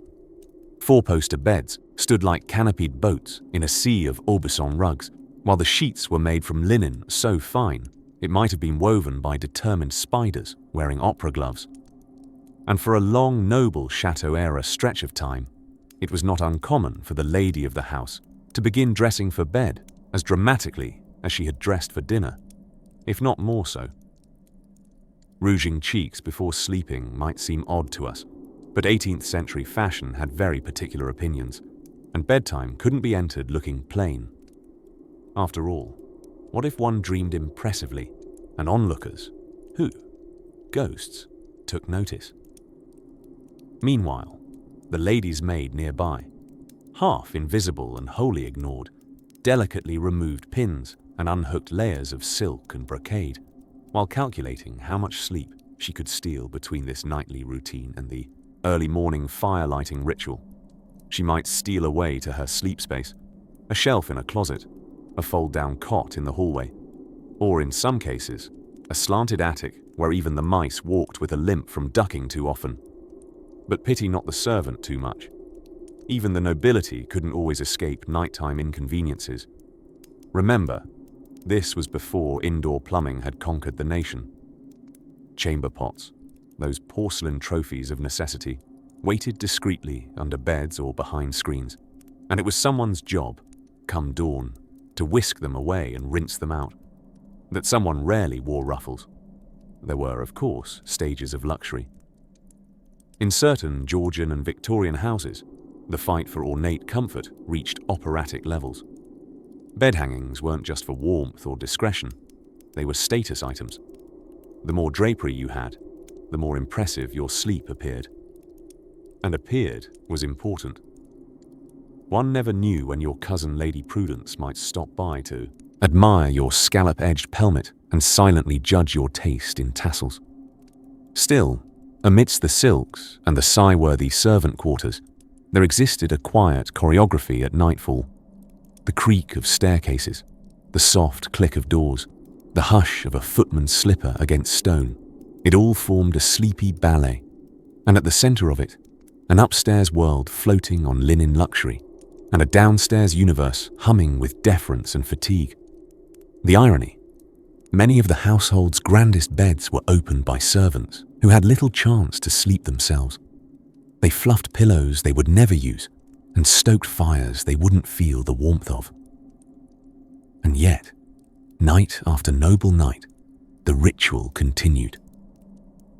As a hush settled over the dusty halls and the last of the nursery rhymes faded upstairs, the quiet corners awaited again the slippered feet of the woken staff.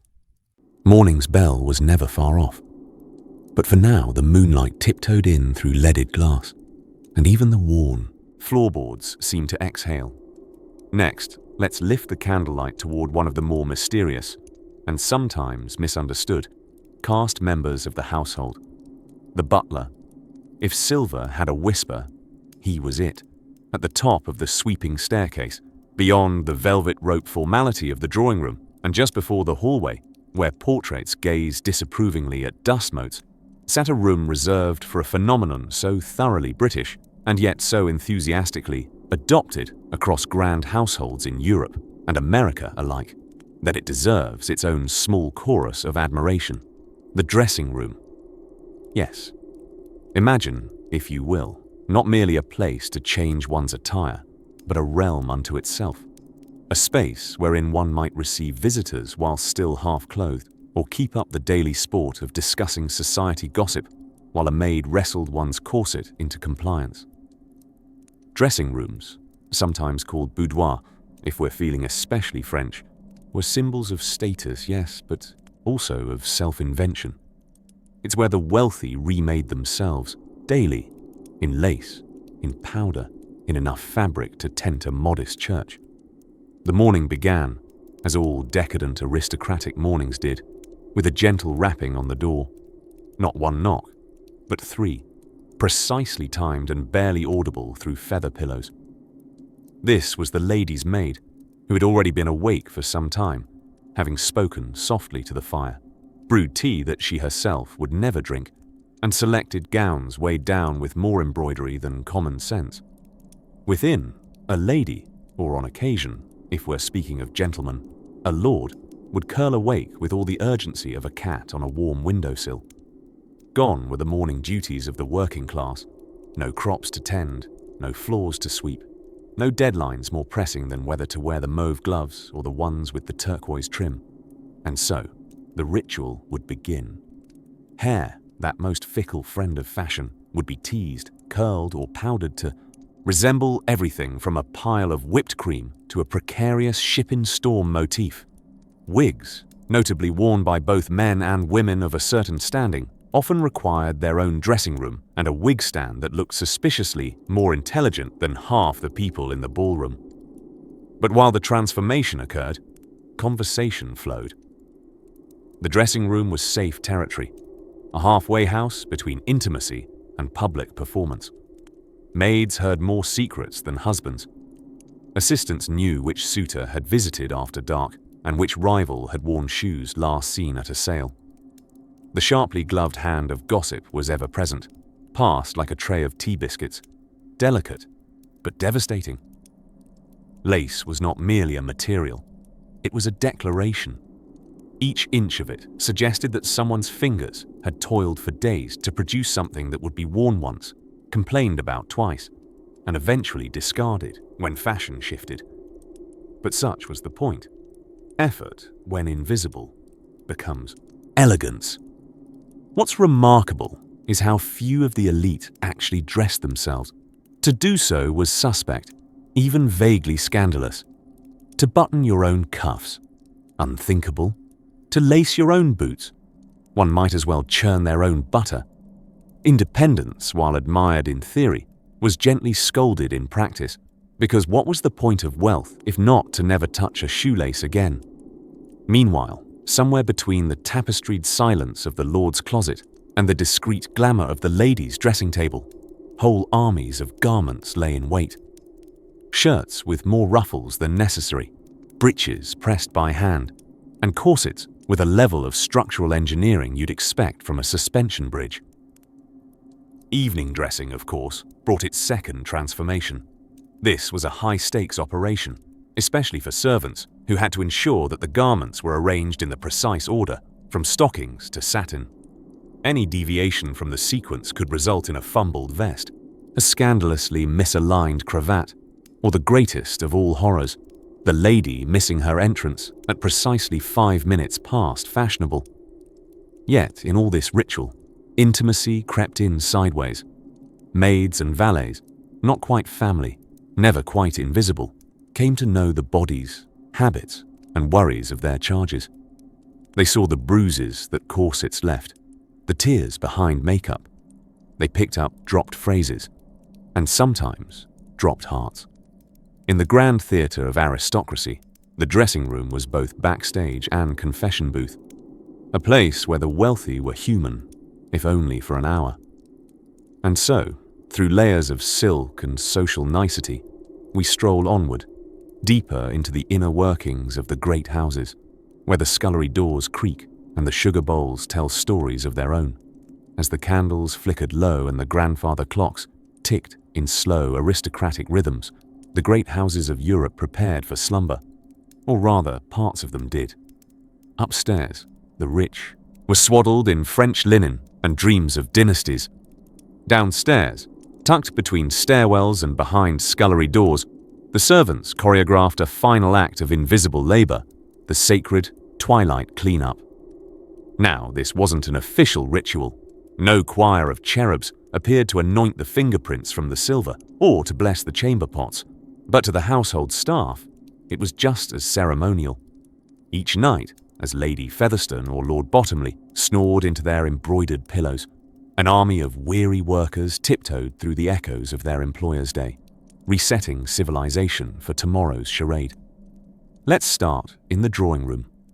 There, a footman gently lifted an untouched goblet of sherry, poured hours earlier and completely ignored. He held it like a sacred relic, sighed into the velvet drapes, and resisted the temptation to take a sip, not because he wasn't thirsty, but because the lord of the house had a phenomenal sense of smell, especially when it came to detecting misappropriated alcohol. Down the corridor, the chambermaids began their ballet of feather dusting and dignified muttering.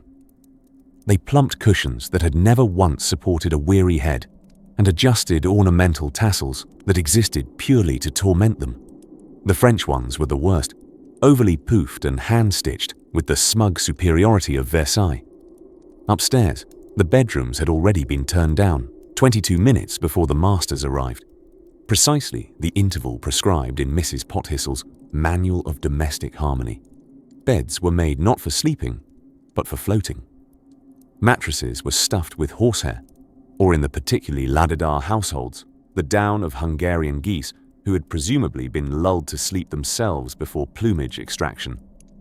Servants fluffed them as if preparing to launch nobility into dream space like a blimp.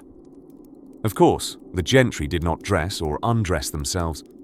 That too was a task bequeathed to others. So, after Lady Featherstone retired, her maid would nimbly wriggle her out of 10 pounds of satin and corsetry, unhooking tapes and unlacing bodices like she was disarming a very disgruntled jellyfish. The lady, unburdened, would drift off to sleep with lavender oil on her temples and no idea where her slippers were put. It didn't matter. Someone else knew. By this hour, most of the house was hushed, except the kitchen.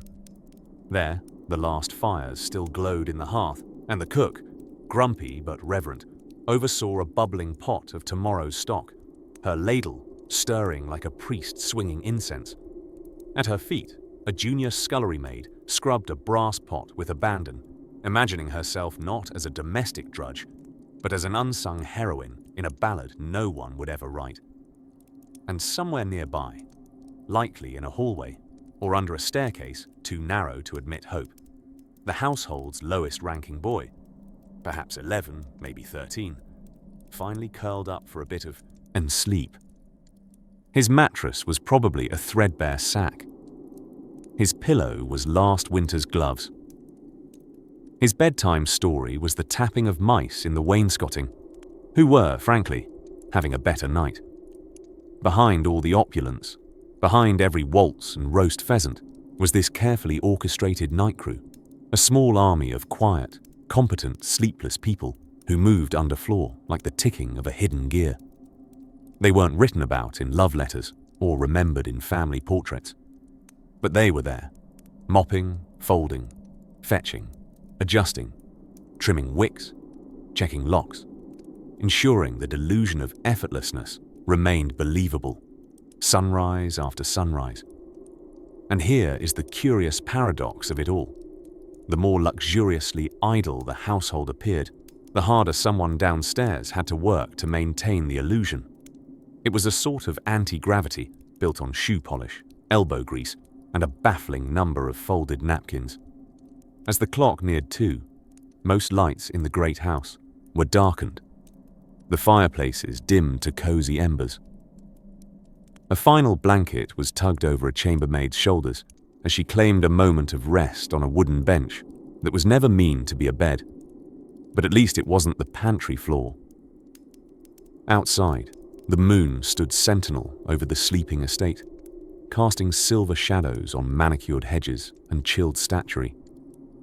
And indoors, the secrets of the night shift simmered gently, like stock in an old pot, left on just a little longer.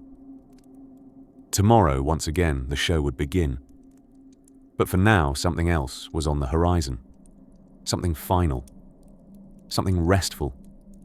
Something more than just fluffed pillows and discreet yawns. And that, dear listener, is precisely where we'll go. Next, as the stately manor settles into a hush and the drawing room clocks murmur their final tocks of the evening, we step into the soft, shadowed coda of this gilded existence, where even excess must, eventually, rest its weary head. Upstairs in rooms, trimmed with gilt and velvet, the lords and ladies of leisure sleep like emperors draped in damask. Their slumber is perfumed with lavender sachets stitched by someone else's hands, and guarded by the ancient belief that a good night's rest is proof of good breeding. They do not hear the faint creak of old floorboards below, nor the clink of a glass being quietly rinsed in the scullery by candlelight. The truth is, by the time the elite drift into dreams, overfed, overpowdered, and emotionally exhausted from pretending to understand Mozart, the house below is still stretching, yawning, and scrubbing away the echoes of the day. Servants, the quiet choreographers of aristocratic life, do not vanish when the silver is polished or the spoons are counted. No, they must repurpose themselves into shadows, tiptoe through corridors as if they themselves were ghosts in woolen socks, and then, finally, attempt to sleep. If they are lucky, maybe on a cot. If not, a rug near the hearth will do. Or the pantry, if the pantry isn't already occupied by a footman with a sore ankle, and an earlobe still ringing from a bell-pull summons. You see, luxury rarely notices the labor that lifts it, much like a swan never thanks its own feet. Downstairs, mattress was often a generous label. For many in service, bed meant whatever didn't complain when you lay on it. Iron bed frames, creaky and narrow, might be shared among several young maids, arranged like sardines, if sardines carried hot water with burnt fingertips and never once sat at the dinner table. Even by the twilight of the Edwardian era, when the motor car began to hum and corsets began to loosen, the disparity between floorboards and featherbeds remained striking. While a viscount's daughter feared having to marry an unlanded poet, the scullery maid feared a cracked wash basin that might cost her a month's wages. Yet day after day, the world turned. Morning would come. Boots would be blacked. Tea. Trays would glide silently over Persian runners.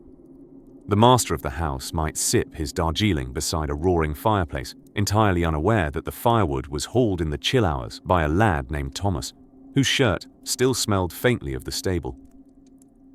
Still, there were fleeting luxuries, even for servants. A wink from the butler, who had once met Queen Victoria.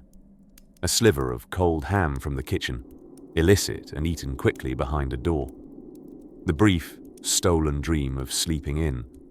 Not tomorrow, but someday. Occasionally, the upstairs folk took notice. A young miss might offer her handmaid a shawl, just before confiscating it for her dog. A guest might ask the cook about her little recipes, momentarily lifting her from anonymity. Even upstairs, kindness fluttered on thin wings. Real, yes, but fragile as a moth. Eventually, the tides of time unraveled this peculiar domestic ballet. Industrial murmurings gave way to revolutions of thought. Gradually, the sculleries emptied. The footmen and parlour-maids found new roles in a modern world that didn't require as many tray-bearers, bell-hearers, or professional fire-pokers. Floors were left unclaimed, not from callousness, but from choice. Some of those who once slept in cellars now sold typewriters or read Dickens on their own time. And nearly overnight, though no one upstairs ever quite noticed, the great houses grew quieter. Not from serenity, but from absence. Staircases, once kept oiled and gleaming, began to creak just a little louder. A forgotten teacup gathered dust on a window ledge. Feather beds remained fluffed, but unused. And somewhere beneath it all, a silver tray lay untouched, its polish ever so faintly fading. Tonight, long after the fire has burned to soft orange crumbs and the manor stands still beneath the stars, we let it sleep too.